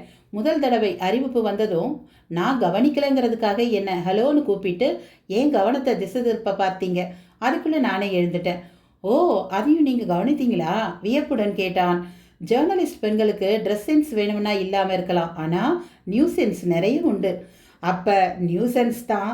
அவள் சிரிக்க, ஐ எம் அவினாஷ் சர்மா என்று தன்னை அறிமுகப்படுத்தி கொண்டான். சென்ட்ரல் பியூரோ ஆஃப் இன்வெஸ்டிகேஷன் என்று ரேணு தொடர வாய் பிளந்தான். யா, எப்படி தெரியும்? அதுதான் சொல்லிட்டீங்களே நியூ சென்ஸ்னு. தொடர்ந்து சிரித்தவள். உங்களுக்கு என்ன ஞாபகம் இல்லை? உங்கள் டைரக்டரை நான் பேட்டி காண வந்தபோது நீங்கள் தான் என்ன அழைச்சிட்டு போனீங்க. குட் காட், நான் இதுக்கு முன்னாடி உங்கள் முகத்தை பார்த்ததாகவே ஞாபகம் இல்லையே. ஒரு சிபிஐ ஆஃபீஸர் இப்படி சொன்னால் எப்படி? முகத்தை ஞாபகம் வச்சுக்கலன்னா வழக்குகளை எப்படி சால்வ் பண்ணுவீங்க? எனக்கு கிரிமினல்ஸோட முகம்தான் ஞாபகம் இருக்கும். இனிமே உங்கள் முகத்தை ஞாபகம் வச்சுக்கிறேன். 2 பேரும் சிரித்தனர். ஆமாம், உங்களுக்கு யார் மேலே இவ்வளோ கோபம்? அவினாஷ் கேட்டார். ரேணுவின் முகம் சுருங்கியது. நீங்களே சொல்லுங்கள் மிஸ்டர் சர்மா. உங்களுக்கு பிடிச்ச ஒரு நபரை பற்றி யாராவது ஆபாசமாகவோ கேவலமாகவோ பேசினா உங்கள் மனசு எவ்வளவு பாடுபடும். அந்த புத்தகத்தில் எனக்கு பிடிச்ச ஒருத்தரை பற்றி கேவலமாக எழுதப்பட்டு இருந்தது. அதான் மூடி வச்சிட்டேன். யார்? பெரிய ராயல் ஃபேமிலியை சேர்ந்தவர். அவர் ஃபோட்டோவை பார்த்தாலே எனக்கு சந்தோஷமாக இருக்கும். ஜெயன் சக்கரவர்த்தி, ஆனந்தபூர் சமஸ்தானத்தோட முன்னாள் ராஜா. Really great man. உங்களுக்கும் அவரை பிடிக்குமா? பிடிக்கும். ஆனால் என்னோட உதாரண புருஷன் அவர் இல்லை. பின்ன என்னோட ரோல் மாடல் அவரோட பேரன் சாகர் சக்கரவர்த்தி. சாகரா? ஆமாம், கொஞ்ச நாள் தான் அவரோட பழகினேன். அந்த கொஞ்ச நாளில் அவரோட இதய துடிப்பு, அவரோட தொலைநோக்கு பார்வை, அவரோட உறுதி, அவரோட நடவடிக்கைகளோட தீவிரம் எல்லாமே எனக்கு ஆச்சரியமாக இருந்தது. விண்வெளியில் கால் வைக்கிறதோட மட்டும் இல்லாமல் அதுக்கு மேலேயும் போகணும். வான ஆராய்ச்சியில் இந்தியா தான் முதலிடம் வகிக்கணும்னு சொல்லிக்கிட்டே இருந்தார். அவரோட கடைசி நாட்களில் நீங்கள் அவரோட இருந்தீங்களா? ஆமாம் மிஸ் ரேணு, சின்ன வயசில் அவரை இழந்தது இந்த நாடு செஞ்ச துர்பாக்கியம். நீங்கள் இப்படி சொல்கிறீங்க. அவரை பற்றி தப்பான அபிப்பிராயங்கள் எல்லாம் நிலவரதே. அவினாஷ் அலட்சியத்துடன் சிரித்தான். ஆங்கிலத்தில் சொல்லுவாங்க, அறிமுகம் அருவருப்பும் அறியாமுகம் வெறுப்பும் தூண்டும்னு. நீங்கள் ரோல் மாடலாக நினைக்கிற ஒருத்தரை நெருங்கி பழங்கினீங்கன்னா சி இவர் இவ்வளவுதானா அப்படின்னு நினைப்பீங்க. மட்டமான மனிதர்னு நீங்கள் நினைக்கிற ஆளோட பழகினா ச இவரையா நாம் கேவலமாக நினச்சோன்னு வருத்தப்படுவீங்க. ரேணு மௌனமாக கேட்டுக்கொண்டிருந்தாள். இப்போ தெரியாது நமக்கு. ஒரு நாள் நல்ல லீடர்களை தேடி நாயா அலைவோம். இருக்கிற லீடர்களை சந்தேகப்பட்டு ஒழிச்சு கட்டிட்டு. என்ன சொல்கிறீங்க? ரேணு வியப்புடன் கேட்க. நத்திங். நீங்கள் ஓவர் ரியாக்ட் செஞ்ச மாதிரி நானும் கொஞ்சம் ஓவராக ரியாக்ட் பண்ணிட்டேன். ஒரு விதத்தில் நீங்கள் சொல்கிறதும் சரிதான். தெரியாத தீய சக்தியை விட தெரிஞ்ச பேயே தேவையில்லைன்னு சொல்லுவாங்க இல்லைங்களா? ரேணு சொன்னாள். மிஸ் ரேணு, இந்த பேய், பிசாசு, பில்லி சூனியம் இதையெல்லாம் நீங்கள் நம்புறீங்களா? எனக்கு ரொம்ப பிடிக்கும். வாட்? அதை பற்றி படிக்க எனக்கு ரொம்ப பிடிக்கும். நல்ல மழை நாளில் ஒரு பேய் கதை நாவலை படிச்சுட்டு பாத்டப்பில் வெது வெதுப்பான வெந்நீரில் படுத்துக்கிட்டு வறுத்த முந்திரியை சாப்பிட்டுக்கிட்டே மணிக்கணக்காக படிச்சுட்டு இருப்பேன். வாவ், நானும் அப்படித்தான். நல்ல மழை நாளில் துப்பறியும் கதைகளை பாத்டப்பில் வெது வெதுப்பான வெந்நீரில் படுத்துக்கிட்டே படிப்பேன். ஆனால் என்ன, உங்களை மாதிரி வறுத்த முந்திரி சாப்பிட்ற வசதி எனக்கு இல்லை, அவ்வளவுதான். ஏன்? என்னோடது அட்டாச்சு பாத்ரூம். எப்படிங்க சாப்பிட்றது? விழுந்து விழுந்து சிரித்தாள் ரேணு. பொதுவாக பேசி கொண்டிருந்தார்கள் ரேணுவும் அவினாஷும். ஆனால் 2 மணி நேரத்தில் 2 யுகங்களை கடந்துவிட்ட உணர்ச்சி அவர்களிடையே ஏற்பட்டது. ரேணு அவனுக்கு ஆச்சரியத்தை கொடுத்தாள். அறிவு ஜீவியாக தெரிந்தாலும் கேட்டதற்கு மட்டுமே விளக்கம் கொடுத்தாள். இது இப்படித்தான் அப்படியில்லை என்று மூர்க்கத்துடன் தான் பிடித்த முயலுக்கு 3 கால் என்ற ரீதியில் பழகும் பெண்களை பார்த்திருக்கிறான். அது எப்படியோ எனக்கு தெரியல. அது இப்படித்தான் இருக்க முடியும்னு எனக்கு தோணுறது. ஆனால் நான் தப்பாக புரிஞ்சிட்டு இருக்கவும் வாய்ப்பு உண்டு என்று கூறுவாள். ஆனால் அவள் தெரிவித்த விளக்கங்கள் எல்லாமே சரியாக இருந்தது. பெண் என்ற பலவீனத்தை சாதகமாக எடுத்துக்கொண்டு ஒரு சுவிட்சை போடக்கூட பக்கத்தில் இருக்கும் ஆண்களின் உதவியை கேட்பதை பார்த்திருக்கிறான். ஆனால் ரேணு விதிவிலக்காக திகழ்ந்தாள். ஹேரோஸ்டஸ் கொண்டு வந்த காஃபியை இவனுக்கு எடுத்து கொடுப்பது, கண் தெரியாத பயணி ஒருவரை டாய்லெட்டுக்கு அழைத்து செல்வது என்ற சின்ன சின்ன உதவிகளை செய்தாள். அவினாஷ் சிகரெட்டை எடுத்து உதட்டில் பொருத்தி கொண்டு லைட்டரை தேடிக்கொண்டிருந்த போது சட்டென்று தன் ஹேண்ட்பேக்கிலிருந்து ஒரு பேனா கம் லைட்டரை எடுத்து அவன் சிகரெட்டை பற்ற வைத்தாள். வியப்புடன் பார்த்த அவனிடம், இது என் எடிட்டர் எனக்கு கொடுத்த பரிசு, அதுக்காக நான் ஸ்மோக்கர்னு நினைச்சிடாதீங்க என்றபடி மீண்டும் லைட்டரை தன் ஹேண்ட்பேக்கினுள் வைத்தாள். மிஸ்டர் சர்மா, எனக்கு ஸ்மோக் அலர்ஜி, நான் அப்படி போய் நினைக்கிறேன், நீங்கள் ஃப்ரீயாக ஸ்மோக் பண்ணுங்க என்று சொல்லிவிட்டு நாசுக்காக ஒதுங்கி கொண்டாள். அவள் சொன்ன விதத்தை கேட்ட பிறகு அவளுக்கு அந்த சிகரெட்டை பிடிக்கவே தோன்றவில்லை. கல்லூரி நாட்களில் ஏற்பட்ட பழக்கம் அவனை செயின் ஸ்மோக்கராக மாற்றிவிட்டு இருந்தது. ஆனால் இன்று தான் முதன்முறையாக தான் அந்த பழக்கத்தை கட்டுப்படுத்த வேண்டும் என்று யோசிக்க ஆரம்பித்தான். அவள் தன் பக்கத்து சீட்டை விட்டு எழுந்து சென்றதும் அவன் வாழ்க்கையை விட்டே ஏதோ விலகி சென்று விட்டதைப் போல உணர ஆரம்பித்தான். மீண்டும் அவள் வந்து அவன் பக்கத்தில் உட்கார்ந்த போது சிகரெட் பழக்கத்தை நிறுத்திவிடவே தீர்மானித்திருந்தான். கல்கத்தாவில் எங்கே போறீங்க? இதோ நான் இப்போ ஒரு புத்தகம் படிச்சுட்டு இருந்தேன் இல்லையா, அதை எழுதியவரை பேட்டி காண போகிறேன். நீங்கள்? நான் கேஸ் விஷயமா ஒரு நபரை சந்திக்கணும். கிட்டத்தட்ட நாம் 2 பேரும் ஒரே மாதிரியான நோக்கத்தோடு தான் போயிட்டுருக்கோம், ரேணு சொன்னாள். நான் முடிச்சு அவிழ்க்க போகிறேன், நீங்கள் முடிச்சு போட போகிறீங்க, குறும்புடன் அவினாஷ் சொல்ல அவள் கன்னங்களில் மீண்டும் குழி விழுந்தது. உங்ககிட்ட சொல்கிறதுக்கு என்ன, நான் ரைட்டர் MA மத்தியாஸை பேட்டி காண போகிறேன். இன்னும் சொல்லப்போனால் அவரோட சண்டை பிடிக்க போகிறேன். எதுக்கு? நீங்களே சொல்லுங்க அவினாஷ். தன் ஹேண்ட்பேக்கிலிருந்து மீண்டும் அந்த புத்தகத்தை எடுத்தாள். இந்த மாதிரி புக்கு எழுதினா என்ன அர்த்தம்? அவினாஷ் அந்த புத்தகத்தை வாங்கி பார்த்தான். ஜெயனும் அவர் காதலிகளும் என்ற தலைப்பில் ஜெயன் சக்கரவர்த்தியின் பெரிய புகைப்படத்துடன் அந்த புத்தகத்தின் முகப்பு பளியிரிட்டது. யார் இந்த மத்தியாஸ்? அவர் ஜெயன் சக்கரவர்த்தியோட செக்ரட்டரியாக இருந்தார். ஜெயனோட அந்தரங்க வாழ்க்கையை பற்றி இந்த புக்கில் எழுதியிருக்கார். அவருக்கு 12 காதலிகள் இருந்ததா இந்த புத்தகத்தில் எழுதி அவங்களோட ஃபோட்டோக்களையும் பிரசுரம் பண்ணியிருக்கார், ரேணு ஆத்திரத்துடன் சொன்னார். அவினாஷ் அந்த புத்தகத்தை புரட்டி கொண்டே வந்தான். அவினாஷ், இறந்து போனவரோட அந்தரங்க வாழ்க்கையை பற்றி எழுதுறது எவ்வளவு கேவலம். இதில் குறிப்பிடப்பட்ட பெண்கள் எத்தனை பேர் உயிரோடு இருக்காங்களோ, இந்த ஆசாமி அவங்கள பற்றி எல்லாம் எழுதி அவங்க வாழ்க்கையை ஏன் நாரடிக்கணும்? இப்போ அவங்கெல்லாம் கிழவையாக அழைஞ்சிட்ருப்பாங்க, ரேணு சாதாரணமாக சொல்ல அந்த வார்த்தைகள் ஏனோ மீண்டும் மீண்டும் அவினாஷின் காதில் எதிரொலித்து கொண்டே இருந்தது. அவனுள் ஒரு சின்ன வெளிச்சம். அத்தியாயம் 25. 1974 கும்பை. கக்குப்பாட்டி வீட்டின் ரேழி திணையில் தான் படுப்பது வழக்கம். அன்று ஏனும் தெரியவில்லை. பழைய நினைவுகள் அவள் மனதில் அலைமோதி தூக்கம் வராமல் புரண்டு கொண்டிருந்தாள். மெதுவாக எழுந்து உட்கார்ந்தாள். இறந்து போன 2வது மகன் தியானேஸ்வரனின் முகம் அவள் கண்முன் நிழலாடியது. அடிவயிற்றில் சிறு சங்கடம். இவளைப் போல வாழ்க்கையில் அடிபட்டவள் யாரும் கிடையாது. அதனால்தான் நக்கல் பேச்சும் மற்றவர்களை புண்படுத்துவதும் அவளது வாடிக்கையாகிவிட்டது. கக்குப்பாட்டி விஷம் கக்கும் பாட்டி என்று ஊரே சொல்லும் அளவுக்கு பெயர் பெற்றிருந்தாள். பாட்டி தொடர்ந்து தூங்க பிடிக்காமல் எழுந்து வாசல் கதவை திறந்து கொண்டு வெளியே வந்தாள். சற்று காற்றாட வாசல் திணையில் உட்கார்ந்தால் தேவலாம் போல இருந்தது. கூடத்து சுவர் கடிகாரம் 12 முறை அடித்து ஓய்ந்தது. பாட்டி சாய்வு திண்ணையில் 2 கால்களையும் தூக்கி வைத்து கொண்டு உட்கார்ந்தாள். தெருவின் 2 பக்கமும் பார்த்தால் காக்கா இல்லை. வழக்கமாக குறைத்து கொண்டிருக்கும் 1-2 தெருநாய்களையும் காணவில்லை.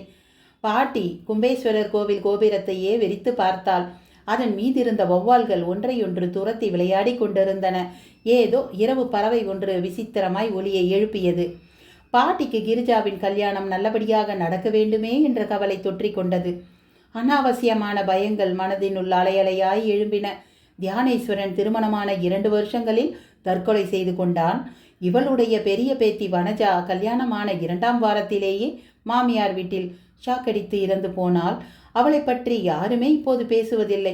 இப்போது கிரிஜாவுக்கு கல்யாணம் நிச்சயமாகும் நேரத்தில் பாட்டிக்கு வனஜாவை பற்றிய நினைவு வந்தது. எந்தவித தடங்களும் இல்லாமல் கிரிஜாவின் கல்யாணம் நல்லபடியாக நடக்க வேண்டும் என்று பாட்டி நினைத்த அதே சமயத்தில் அந்த சத்தம் அவள் கவனத்தை திருப்பியது. கிளங்! யாரோ தண்டையை போட்டுக்கொண்டு நடப்பது போன்று இருந்தது. முதலில் ஏதோ சலங்கை கட்டிய மாட்டு வண்டி வருவதாகத்தான் நினைத்தாள் பாட்டி. ஆனால் அந்த சத்தம் ஒரே சீராக நெருங்கி வந்து கொண்டிருந்தது. கிளங் கிளங்! தண்டை அணிந்த கால்களின் ஒலி பாட்டிக்கு நன்றாக கேட்டது. அப்போது தான் வீட்டை விட்டு வெளியே வந்து அமர்ந்தது தவறு என்பது புரிந்து கொண்டாள். சட்டென்று இன்னொரு விஷயமும் அவள் ஞாபகத்திற்கு வந்தது. அன்று அஷ்டமி திதி வேறு. அஷ்டமி என்று துஷ்டகாலி நிகும்பலை தெருவில் உலாத்துவாள் என்பது அந்த ஊர் நம்பிக்கை. பாட்டி எழுந்து உள்ளே சென்றுவிட எத்தனித்தாள். இனி எழுந்து உள்ளே செல்ல முயன்றால் அவள் காளியின் பார்வையில் பட்டு விடலாம். பேசாமல் கிடந்தால் ஒருவேளை காளி தன் வழியே போய்விடக்கூடும். பாட்டி திண்ணையின் சாய்மானத்தில் தன்னை குறுக்கி கொண்டு ஆடாமல் அசையாமல் கிடந்தாள். மூச்சை இழுத்து பிடித்து கொண்டாள்.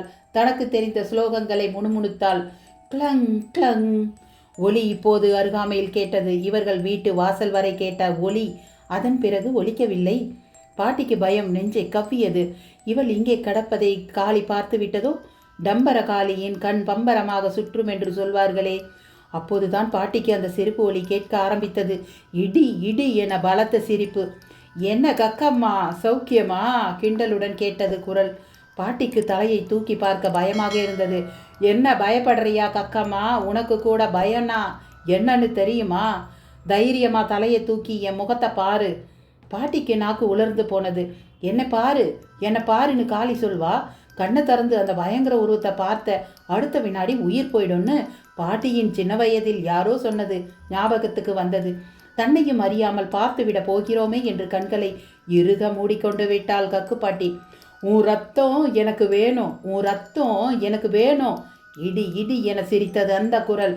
பிறகு கிளங் கிளங் என்று மீண்டும் ஒலிக்க ஆரம்பித்த தண்டை ஒலி கொஞ்சம் கொஞ்சமாக தேய்ந்து போய் காற்றில் கரைந்தது. கக்கு பாட்டி அப்படியே உறைந்து போய் கிடந்தாள். அத்தியாயம் 26. 1981 கல்கத்தா. எம்ஏ மத்தியாஸ் குர்தா பைஜாமாவில் அலட்சியமாக இதென்ன பிரமாதம் என்கிற பாவனையில் தோள்களை குலுக்கினார். சீப் பப்ளிசிட்டிக்காக இப்படி எழுதுறீங்களா? ரேணு உண்மையான கோபத்துடன் கேட்டாள். மத்தியாஸுக்கு அவள் கோபம் வேடிக்கையாக இருந்தது. மிஸ் ரேணு, நான் 25 வருஷமா மகாராஜாவுக்கு செக்ரட்டரியாக இருந்திருக்கேன். அவரோட பலகரமாக நான் செயல்பட்டிருக்கேன். பலகரம் செய்கிற காரியமா இது? அவரோட பல பெண்களை சம்மந்தப்பற்றி எழுதியிருக்கிறீங்களே. ரேணுஜி, நீங்கள் ஒரு பத்திரிகையாளர். ஒரு சம்பவத்தை ரிப்போர்ட் செய்கிறப்போ நீங்கள் நடுநிலைமையாக செய்தி சேகரிக்கிற மாதிரி நானும் நடந்ததை நடுநிலைமையாக எழுதியிருக்கேன். நான் ஒரு புத்தகத்தை எழுதலை, நடந்ததை அப்படியே ரிப்போர்ட் பண்ணியிருக்கேன், அவ்வளோதான். சரித்திரம் எழுதுகிறவங்கள சம்பவங்கள் பாதிக்கக்கூடாது. அப்போ தான் சரித்திரம் நேர்மையான முறையில் அடுத்த தலைமுறையை சென்று சேரும். நான் நேர்மையான முறையில் நடந்ததை எழுதியிருக்கேன், மத்தியாஸ் சொன்னார். சரித்திரம் நேர்மையாக இருக்கணுங்கிறதுக்காக படுக்கை அறை உள்ள கூடவா எட்டி பார்ப்பீங்க? ஆத்திரத்தில் வார்த்தைகள் அதிகமாக வெளியேற அவினாஷிக்கே அவள் வரம்பு மீறுவதாக தோன்றியது. மிஸ் ரேணு, ஜெயன் சக்கரவர்த்தியை நீங்கள் மகாராஜாவாகத்தான் அறிஞ்சுட்டு இருந்தீங்கன்னு நினைக்கிறேன். ஷாஜகான் மும்தாஜ் மேலே கொண்ட காதலால் தாஜ்மஹால் கட்டினான். இது அவனோட ஒரு முகம். அதை கட்டினவங்களோட கட்ட விரலை வெட்டினான். இது அவனோட இரண்டாவது முகம். தாஜ்மஹால் கட்டினான்ங்கிறதுக்காக அவனோட இன்னொரு முகத்தை பற்றி எழுதக்கூடாதுன்னு சொன்னால் எப்படி? எதையோ சொல்ல முற்பட்ட ரேணுவை கையமர்த்தினார் மத்தியாஸ். Let me finish. இந்த புத்தகத்தை எழுதி நான் யாரையும் கேவலப்படுத்த நினைக்கல. இங்கிலாந்து ராஜா 8ஆம் எட்வர்ட் காதலுக்காக ராஜா பதவியை வேண்டான்னு உதவி தள்ளிட்டார். அதையே நாம் சிலாகித்து பேசுகிறோம். அதே போல் ஜெயன் மகாராஜாவும் தன்னோட மென்மையான மனசால பெண்களை கவர்ந்தார். குடும்ப பெண்கள் கூட அவரை பார்க்க மாட்டோமா, அவரோட பேச மாட்டோமான்னு தவம் கிடந்தாங்க. ஜெயனோட காம லீலைகள்னு நான் புக்கை எழுதியிருந்தா தப்பு. பெண்கள் விரும்பிய அழகான ஆண் என்ற ரீதியில் அவரை சிந்திச்சா என்ன தப்பு? இந்த புத்தகத்தில் ஒரு இடத்துல கூட படுக்கை அறை காட்சி கிடையாது. கரெக்டா? ரேணு மௌனம் சாதித்தாள். நான் அந்த புத்தகத்தில் சொல்லியிருக்கிற செய்தி இதுதான். மகாராஜா ஜெயனை பெண்கள் மேலே மேலே விழுந்து காதலிச்சாங்க. வெளிநாட்டு பொண்ணுங்க எல்லாம் அவர்கிட்ட டேட்டிங் கேட்டாங்க. சில பேருக்கு அந்த ராசி உண்டு. பெண்கள் அவங்களால கவரப்படுறாங்க. இன்னும் சொல்லப்போனால் என்கிட்டயே சில பணக்கார பொண்ணுங்க வந்து உனக்கு லட்சமாக கொடுக்குறேன், அவரை எனக்கு அறிமுகம் செய்யின்னு கேட்டாங்க. சில பொண்ணுங்களுக்குள்ள போட்டி பொறாம கூட நடந்தது. ஒருத்தருக்கு ஒருத்தர் கொலை பண்ணிடுவேன்னு கூட மிரட்டிக்கிட்டாங்க. நான் சொல்றது எதுவுமே பொய் இல்லை. ஆனால் எத்தனையோ பெண்கள் ஜெயனை காதலிக்க அவர் ஒருத்தியை மட்டும்தான் உயிருக்கு உயிராக காதலிச்சார். அவ இந்த 12 பேரில் ஒருத்தி. அவினாஷ் அவர் சொல்வதை உன்னிப்பாக கேட்டுக்கொண்டிருந்தான். அத்தியாயம் 27.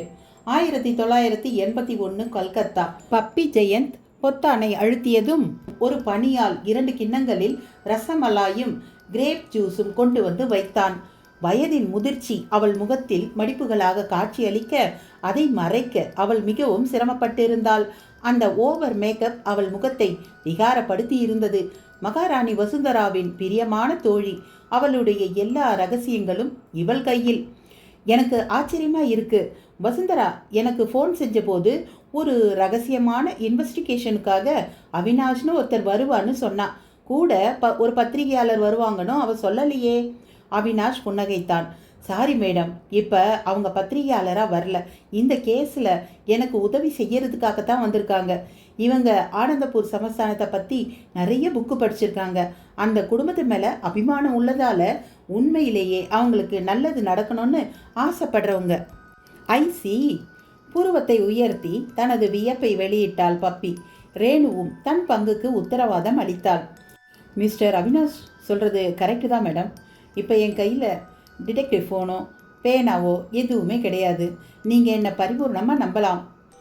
பாலுக்கு பூனை காவல் மாதிரியா சிரித்தாள் பப்பி. மேடம், அவினாஷ் விஷயத்துக்கு வந்தான். மகாராணியே ஒரு மர்ம பெண் மிரட்டி வரதா என்கிட்ட சாகர் சக்கரவர்த்தி சொல்லி அவளை உடனடியாக கண்டுபிடிக்கும்படி சொன்னார். வெல், நானும் கேள்விப்பட்டேன். வசுவே எனக்கு ஃபோன் பண்ணி சொன்னான். நீங்கள் என்ன மேடம் ஃபீல் பண்ணுறீங்க? மகாராணியோட நெருங்கி பழகின யாராவது அவங்கள அப்படி பயமுறுத்துறதா நினைக்கிறீங்களா? பப்பி ஜெயந்த் அவினாஷையும் ரேணுவையும் மாறி மாறி பார்த்தாள். நான் இதை பற்றி பேசுறதுக்கு முன்னாடி ஒன்று தெளிவுபடுத்த விரும்புகிறேன். நான் இப்போ பேசுறது எல்லாம் ஆஃப் த ரெக்கார்டு. நாளைக்கு ரேணு அப்படி ஏதாவது பத்திரிகையில் எழுதினா கூட நான் மறுத்துடுவேன். சரியா? மிஸ் ஜெயந்த், வேணும்னா இப்போவே என் ராஜினாமா கடிதத்தை உங்கள் முன்னாடி எழுதி என்னோட எடிட்டருக்கு போஸ்ட் பண்ணிடுறேன். எப்படியும் ராஜினாமா செய்ய போகிற. எதுக்கு ராஜினாமா செய்ய போகிற? திகைத்தாள் பப்பி. எனக்கு புது வேலை கிடைக்க போகிறது விரைவில். வெட்கத்துடன் ரேணு அவினாஷ் பக்கமாக பார்க்க அவன் முறுவலித்தான். ஓ, விஷயம் அப்படி போகிறதா? My best wishes. பப்பி சிரித்தபடி ரேணுவின் கையை பற்றி குலுக்கினாள். குட். லவ்ங்கிறது எப்போ வேணும்னாலும் ஏற்படும். நம்மளால் தடுக்கவே முடியாது. சின்ன வயசில் திடீர்னு லவ் பண்ணிடுறோம். அது கல்யாணத்தில் முடிஞ்சா பரவாயில்ல. அப்படியும் அது முடியலைன்னா எவ்வளவு பிரச்சனைகள். எத்தனை பேர் நிம்மதி அது கிடைக்கிறது? கல்லறைக்கு போகிற வரைக்கும் பழைய காதல் நினைவுகளை சுமந்துக்கிட்டு. இன்ஃபேக்ட் இப்போ நீங்கள் என்னை சந்திக்க வர்றதுக்கு காரணம் கூட அதுக்கு தான். லவ் சமாச்சாரம் தானே ஆனந்தபூர் வம்சத்தோட நிம்மதியின்மைக்கு காரணம்னு நான் சொல்லுவேன். அவினாஷ் திகைப்புடன் பப்பியை பார்த்தான். மேடம், நான் இப்போ வந்திருக்கிற விஷயம் மகாராணியை மிரட்டுற ஒரு பெண்ணை பற்றி தெரிஞ்சுக்கிற தகவலுக்காகத்தான் மேடம். மிஸ்டர் அவினாஷ், இப்போ வசுந்தரா இருக்கிற நிலைமை ரொம்ப மோசமாக இருக்குன்னு எனக்கு தெரியும். அவள் மனவியாதி இப்போ நேத்திக்கு ஏற்பட்டதில்லை. 10 வயசுலேருந்தே வசுந்தராவுக்கு மனவியாதி உண்டு. பிட்வீன் யூ அண்ட் மீ, அவள் புத்தி சில சமயம் பேதலிச்சு போச்சோன்னு கூட நான் நினச்சிருக்கேன். அவளை எந்த ஒரு பொண்ணும் மிரட்டலை. சின்ன வயசு காட்சிகள் அவள் கண்ணில் இப்போ நிழலாடுது. அவளாத்தான். அதனால தான் அவள் நிம்மதியையும் தூக்கத்தையும் இழந்துட்டா. எஸ், அவளோட நிலைமைக்கு அவள் தான் காரணம். மனவியாதினா? அவினாஷ் கேட்டான். சின்ன வயசில் பயங்கர அனுபவங்கள் அவளுக்கு ஏற்பட்டிருக்கு. ஆனந்தபூர் வம்சத்தோட சுந்தர மஹாலில் அவங்க எல்லோரும் கூடி வாழ்ந்தபோது நிறைய உணர்ச்சி பரிமாற்றங்கள் நடந்திருக்கு. இப்போ அதன் பிரதிபலிப்பு தான் வசுந்தராவின் பிரச்சனை. ரேணுகாவும் அவினாஷும் பப்பியின் முகத்தை இமை கொட்டாமல் பார்த்து கொண்டிருந்தன. ரசமலாயை சாப்பிட்டுட்டே கேளுங்க, நான் சொல்கிறேன். பட் நான் சொல்ல போகிறது அதை விட சுவையான விஷயம் என்ற பீடிகையுடன் சொல்ல ஆரம்பித்தாள் பப்பி. வசுந்தரா சின்ன வயசில் அப்பா அம்மா அன்பு இல்லாமல் வளர்ந்த பொண்ணு. உங்களுக்கு தெரியும் மகாராஜா குடும்பத்தில் எவ்வளவு கட்டுப்பாடுகள் இருக்குன்னு. சுந்தரமகால் குடும்பத்தில் மோதி சிங் சக்கரவர்த்தி குடும்பம் சந்தோஷமாக தான் வாழ்ந்து வந்தாங்க. மோதி மனைவி ரூபாதேவி நல்ல குணவதி. குழந்தைங்க ஜெயன் சக்கரவர்த்தி, ஜோத்சனா, ஜோதிலட்சுமி 3 பேருமே இப்போ இங்கிலாந்தில் படிச்சுட்டு இருந்தாங்க. ஜெயந்தனுக்கு கல்யாணம் ஆகலை. அப்போ ரூபாதேவி பகத்பூர் ராஜாவோட 2வது பொண்ணு. அவளை மோதி சிங் சக்கரவர்த்திக்கும் பெரிய பொண்ணு கல்பாதேவிய சாந்தபூர் ராஜாவுக்கும் கல்யாணம் பண்ணி கொடுத்தாரு பகத்பூர் ராஜா. இந்த நிலையில கல்பாதேவியோட புருஷன் செத்து போயிட்டான். அக்கா மேலே இருந்த பாசம் ரூபாதேவிக்கு ரொம்ப. அப்பா கிட்ட சொல்லி அக்காவை தன்னோட சுந்தர மகாலில் தங்க வச்சுட்டா. கல்பாவை அவ புருஷ வீட்டில் துரத்திட்டதால அவளுக்கு சொத்துன்னு பெருசா எதுவும் கிடையாது. ரூபா தன் அக்கா கல்பாவுக்கு எல்லா வசதியும் செஞ்சு கொடுத்தா. கல்பா கொஞ்சம் தெய்வ பக்தி உள்ளவ. ஆனால் மோதி சிங் ராஜவம்சமும் மேற்கத்திய பழக்க வழக்கங்களை கடைபிடிச்சு வந்தாங்க. வீட்டில் கூட இங்கிலீஷ் தான் பேசுவாங்க.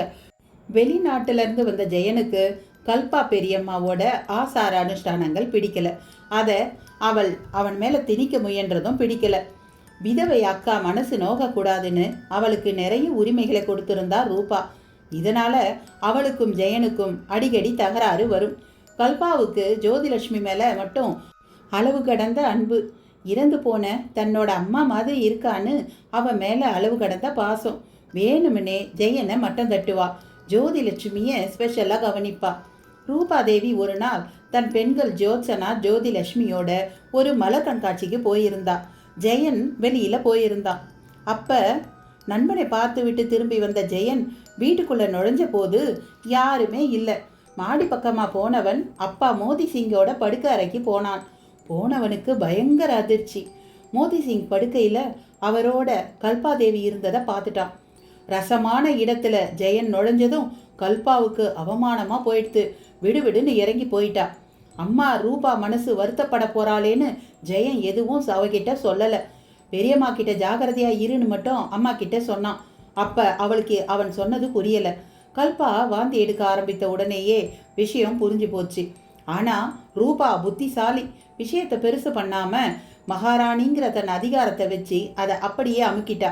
ஆனா அதுக்கப்புறம் கல்பா மேல அவளுக்கு இருந்த பாசமெல்லாம் வத்தி போச்சு. அவ கல்பாவுக்கு கொடுத்த தண்டனை கொடுமையானது. பப்பி பேசுவதை நிறுத்தி சற்று இடைவெளி விட அடுத்து அவள் என்ன சொல்ல போகிறாள் என்று ஆவலுடனும் ரேணுவும் அவினாஷும் அவள் வாயையே பார்த்து கொண்டிருந்தனர். அவர்கள் கவனத்தை முழுவதுமாக தன் வசம் வைத்திருக்கும் திருப்தியில் பப்பி தொடர்ந்தாள். கல்பாதேவியை மோதி மகாலிலேயே ஒரு அறையில சிற வச்சா.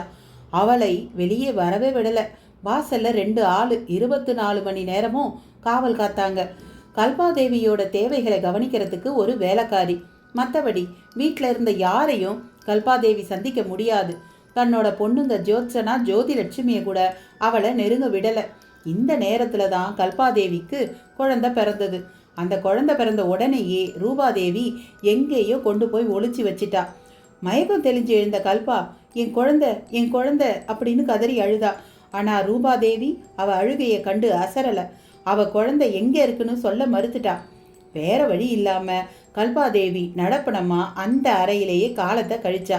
தன் குழந்தைய தன்கிட்ட இருந்து பிரிச்ச ரூபாதேவியை வெறுத்தா. தன்னை மயக்கி படுக்கைக்கு கொண்டு போய் உறவு வச்சுண்டு ஒரு குழந்தையையும் கொடுத்துட்டு பிறகு தன்னை திரும்பி பார்க்காத மோதி சிங்கை வெறுத்தா. தன்னை எதிரியாக நினைச்ச ஜெயன் சக்கரவர்த்தியை அடியோட வெறுத்தா. அந்த குடும்பத்தின் மீது அவளுக்கு இருந்த ஆத்திரம் குரோதமாக மாறிடுச்சு. இந்த நிலையில தான் ஜெயன் சக்கரவர்த்தி அமலாதேவியை கல்யாணம் பண்ணிக்கிட்டான். அவங்களோட இன்பமான வாழ்க்கைக்கு அடையாளமா வசுந்தரா பிறந்தா. அப்பதான் இந்த இந்திய விடுதலை போராட்டம் உச்ச கட்டத்தை அடைஞ்சிருந்தது. காங்கிரஸ் தலைவர்கள் சிலருக்கு சுந்தரமகால்ல அடைக்கலம் கொடுத்ததா சொல்லி மோதி சிங்கையும் ஜெயன் சிங்கையும் அரெஸ்ட் பண்ணிட்டாங்க. வெள்ளக்காரங்க அந்த அதிர்ச்சியில அமலாதேவி படுத்த படுக்கை ஆயிட்டா. குழந்தை வசுந்தராவை வளர்க்குற முழு பொறுப்பும் கல்பாதேவி கிட்ட. ஏற்கனவே ஆனந்தபூர் வம்சத்தை பழி வாங்கணும்னு காத்துட்டு இருந்த கல்பாதேவிக்கு இது நல்ல வாய்ப்பா அமைஞ்சுது. குழந்தை வசுந்தராவை தனியா இருக்கும்போது பயமுறுத்தி ரசிப்பா. கதவுக்கு பின்னாடி ஒளிஞ்சிக்கிட்டு திடீர்னு குழந்தைக்கு முன்னாடி குதிப்பா. முகத்துல மைய பூசிக்கிட்டு நடு ராத்திரி குழந்தை வசுவை எழுப்பி அழ வைப்பா. அதோ பாரு, இன்னைக்கு ராத்திரி பூதம் வந்து உன்னை விழுங்க போறது, பேய் வந்து உன் ரத்தத்தை குடிக்க போறது, அப்படி இப்படின்னு குழந்தைகிட்ட சொல்லுவா. குழந்தை எதிரே தலையை விரிச்சு போட்டுக்கிட்டு அலறிக்கொண்டே இருப்பாராம். குழந்தை வசுக்கிட்ட அவ அப்பா ஜெயன் சக்கரவர்த்தியை பத்தி கேவலமா பேசுவாளாம். குழந்தை வசுந்தராவை ஒரு ஜட பொருளா ஆக்கி அவ சித்தத்தை குழப்பிக்கிட்டே இருந்த கல்பாதேவி ஜோதிலட்சுமி கிட்ட மட்டும் அன்பா நடந்துக்கிட்டா. குழந்தை வசுவுக்கு கொஞ்சம் கொஞ்சமா ஒரு விஷயம் புரிய ஆரம்பித்தது. இந்த பெரிய பாட்டிக்கு என்னை பிடிக்கல, என் அப்பா அம்மாவை பிடிக்கல. அத்தைகள் கூட தன்னிடம் வெறுமை காட்டுவதை புரிந்து கொள்ள தவறவில்லை அந்த குழந்தை. அப்புறம்தான் வசுவுக்கு அந்த வைராகியம் ஏற்பட்டுச்சு. கல்பாதேவியும் ஜோதிலட்சுமியும் தன் அப்பா ஜெயனை பற்றி கேவலமாக பேச பேச அவளுக்கு அவன் மேல அன்பு உறுதிப்பட்டது. திடீரென்று ரூபாராணியும் மரணப்படுக்கையில் விழுந்தாள்.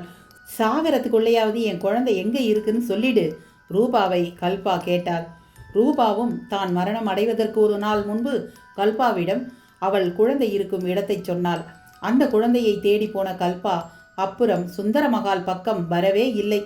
அதற்கு பிறகு மோதி சிங் மரணம் அடைஞ்சு ஜெயன் மகாராஜாவாக பதவியேற்றதும் நிலவை மாறிவிட்டது. வசுந்தராவுக்கு நல்ல கவனிப்பு கிடைத்தது. இருந்தாலும் பல இரவு கல்பாதேவி அவள் கனவில் வந்திருக்கிறாள். அந்த கல்பாதேவியின் கடுமையான முகம் அவ மனசுல ஆழமா பதிஞ்சிடுச்சு. எனக்கு என்னவோ இப்போ வசுந்தரா முன்னாடி வர்ற உருவம் கல்பாதேவி தானோன்னு தோணுது. It's மியர் hallucination. வசுந்தராவுக்கு கல்யாணமாகி குழந்தை பிறந்த பின்னரும் கூட கல்பா என் குடும்பத்தை அழிச்சிடுவாளோன்னு பயமா இருக்குன்னு என்கிட்ட சொல்லிக்கிட்டே இருப்பா. அப்ப மகாராணி முன்னாடி வர்ற உருவம் அவர்களோட கற்பனைன்னு சொல்ல வரீங்களா? எஸ், பில்லி சூனியம் எல்லாம் வெறும் பேத்தல். சின்ன வயசுல கல்பாதேவியால தனக்கு ஆபத்து வரும்னு அந்த குழந்தை நினைச்சிருக்கு. சப்கான்ஷியஸ் மைண்ட்ல அது பதிவாயிருக்கு. அந்த சப்கான்ஷியஸ் மைண்ட்ல இருக்கிற கல்பாதேவி பயமே இப்ப உருவம் மர்ம பெண்ணுன்னு பேச தோணுது. அவளுக்கு தேவை மிஸ்டர் அவினாஷ் சர்மா, நீங்க இல்லை, ஒரு நல்ல டாக்டர், பப்பி தீர்மானமாக சொன்னாள். இப்ப கல்பா எங்க இருக்கா? ரேணு கேட்டாள். What nonsense! எனக்கே வயசு 61, வசுவுக்கு 62. வசு பிறக்கிற சமயம் கல்பாவுக்கே 38 இல்லைன்னா 40. இந்நேரம் அவள் போன இடத்துல புல்லு முளைச்சிருக்கும், பப்பி சொன்னாள். அவினாஷுக்கு பெரிய பாரம் ஒன்றை இறக்கி வைத்தது போல் இருந்தது. ஏவல் பில்லி சூனியம் எல்லாமே பைத்தியக்காரத்தனம். மகாராணிக்கு மன ரீதியாக பிரச்சனை, அதற்கு நாம் ஒன்றும் செய்ய முடியாது. சாகர் மரணத்தை பற்றி டேர் டெவில் அந்த பையன், அவன் எப்படி வாழ்ந்தானோ அப்படியே போய் சேர்ந்தான். அவினாஷ் பப்பியிடம் நன்றி சொன்னான். மேடம், எனக்கு ஒரு சின்ன ஹெல்ப். அந்த கல்பாராணி ஃபோட்டோ ஏதாவது உங்கள் ஆல்பத்தில் இருக்குமா? அந்த ஃபோட்டோவில் இருக்கிற உருவம் தான் மகாராணி முன்னாடி வர்ற பொண்ணுன்னு நிரூபணம் ஆயிட்டா கேஸ் முடிஞ்சிடும் இல்லையா? தோ வரேன், கொஞ்சம் வெயிட் பண்ணுங்க, பப்பி எழுந்து சென்றாள். மகாராணியின் பிரியமான தோழியே சொல்லிவிட்டாள் அவருக்கு மனரீதியான பிரச்சனை என்று. விஷயத்தை திவானிடமும் சுவாமியிடமும் சொல்லிவிட்டு இவன் தன் வழியே போக வேண்டியதுதான். இந்த கேஸை பொறுத்தவரை அவனுடைய ஒரே சாதனை ரேணுவின் மனதை வெற்றி கொண்டதுதான். என்ன உங்களுக்குள்ளேயே சிரிச்சுக்கிறீங்க? ரேணு கேட்டாள். நெக்ஸ்ட் அசைன்மெண்ட் பற்றி யோசிக்கிறேன்ப்பா. என்ன அது? ஒரு டெரரிஸ்ட்டை ரொம்ப நாளாக தேடிட்டு இருந்தேன். அந்த பயங்கரவாதி கிடைச்சாச்சு. பிடிச்சு விலங்கு மாட்ட வேண்டியது தான். யார் அந்த பயங்கரவாதி? பொண்டாட்டிங்கிற பயங்கரவாதி. அவளை நோக்கி கையை நீட்ட அவள் பொய்க்கோபத்துடன் தன் ஹேண்ட்பேக்கை ஓங்கினாள். அவனை அடிக்கும் பாவனையில் பெரிய பண்டலாக 4-5 ஆல்பங்களை கொண்டு வந்த பப்பி அவற்றை அவர்கள் முன் இருந்த டீப்பாயில் வைத்தாள். ஒரு குரூப் போட்டோவில் கல்பாதேவியை பார்த்த ஞாபகம் ஒவ்வொரு படமாக கூர்ந்து கவனித்தாள் பப்பி. ஒரு குறிப்பிட்ட புகைப்படத்தை பார்த்ததும் அவள் முகம் மலர்ந்தது. This is it. இதுதான் கல்பாதேவி. ஜெயன் படிப்புக்காக இங்கிலாந்து போவதற்கு முன்னாடி எடுத்த ஃபேமிலி ஃபோட்டோ. அவினாஷ் ஆர்வத்துடன் அந்த புகைப்படத்தை வாங்கி பார்க்க ரேணுவும் அவன் தோள் பக்கமாக நின்று எட்டி பார்த்தாள். புகைப்படத்தில் ஜோதி லட்சுமியின் தோள்களில் கையை வைத்தபடி கல்பாதேவி நின்று இருந்தாள். இவள் தான் மகாராணியை அச்சுறுத்தும் பெண்ணா? அவினாஷ் அவளையே கூர்ந்து கவனித்தான். புகைப்படத்தை தனது பிரீஃப் கேஸில் பத்திரப்படுத்தியவன் பப்பியிடம் மீண்டும் நன்றி சொல்லிவிட்டு கிளம்பினான். தயங்கி நின்றாள் ரேணு. மேடம், பத்திரிகையாளரா ஒரே ஒரு கேள்வியை மட்டும் கேட்க அனுமதி கிடைக்குமா ப்ளீஸ்? சரி கேளு. அவள் கெஞ்சிய விதம் பப்பிக்கு சிரிப்பை வரவழைத்தது. எம்ஏ மத்தியாஸ் எழுதிய ஜெயனும் அவர் காதலிகளும் படிச்சிங்களா? அதை பற்றி உங்கள் கருத்து என்ன? நீ பத்திரிகையாளராக கேட்டேன்னு சொல்கிறதால அந்த புத்தகம் குப்பை. அதில் சொல்லப்பட்டிருக்கிற விஷயம்லாம் பொய்ன்னு சொல்கிறேன்.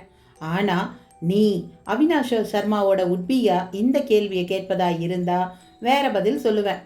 உண்மையில் நான் அந்த புக்கை இன்னும் படிக்கல, பப்பி ஜெயன் சொன்னாள். ரேணு தன் ஹேண்ட்பேக்கில் இருந்த அந்த புத்தகத்தை எடுத்து பப்பியிடம் நீட்டினாள். அதை ஆவலுடன் வாங்கி புரட்டி பார்த்தாள் பப்பி. பரவாயில்லையே, மத்தியாஸ் எல்லா காதலிகளையும் கவர் பண்ணியிருக்காரே. நடுவில் இருந்த புகைப்படங்களையும் பப்பி ஆர்வத்துடன் பார்த்தாள். 12 காதலிகளோட ஃபோட்டோக்களையும் வெளியிட்டிருக்காரே. இன்ஃபேக்ட் என் படம் கூட இதில் வெளிவந்திருக்கணும் தெரியுமா? நான் கூட ஜெயன் சக்கரவர்த்தியை காதலிச்சேன். இது வசுவுக்கு தெரியாது. ஜெயன் மேலே எனக்கு பயங்கர கிரேஸ்.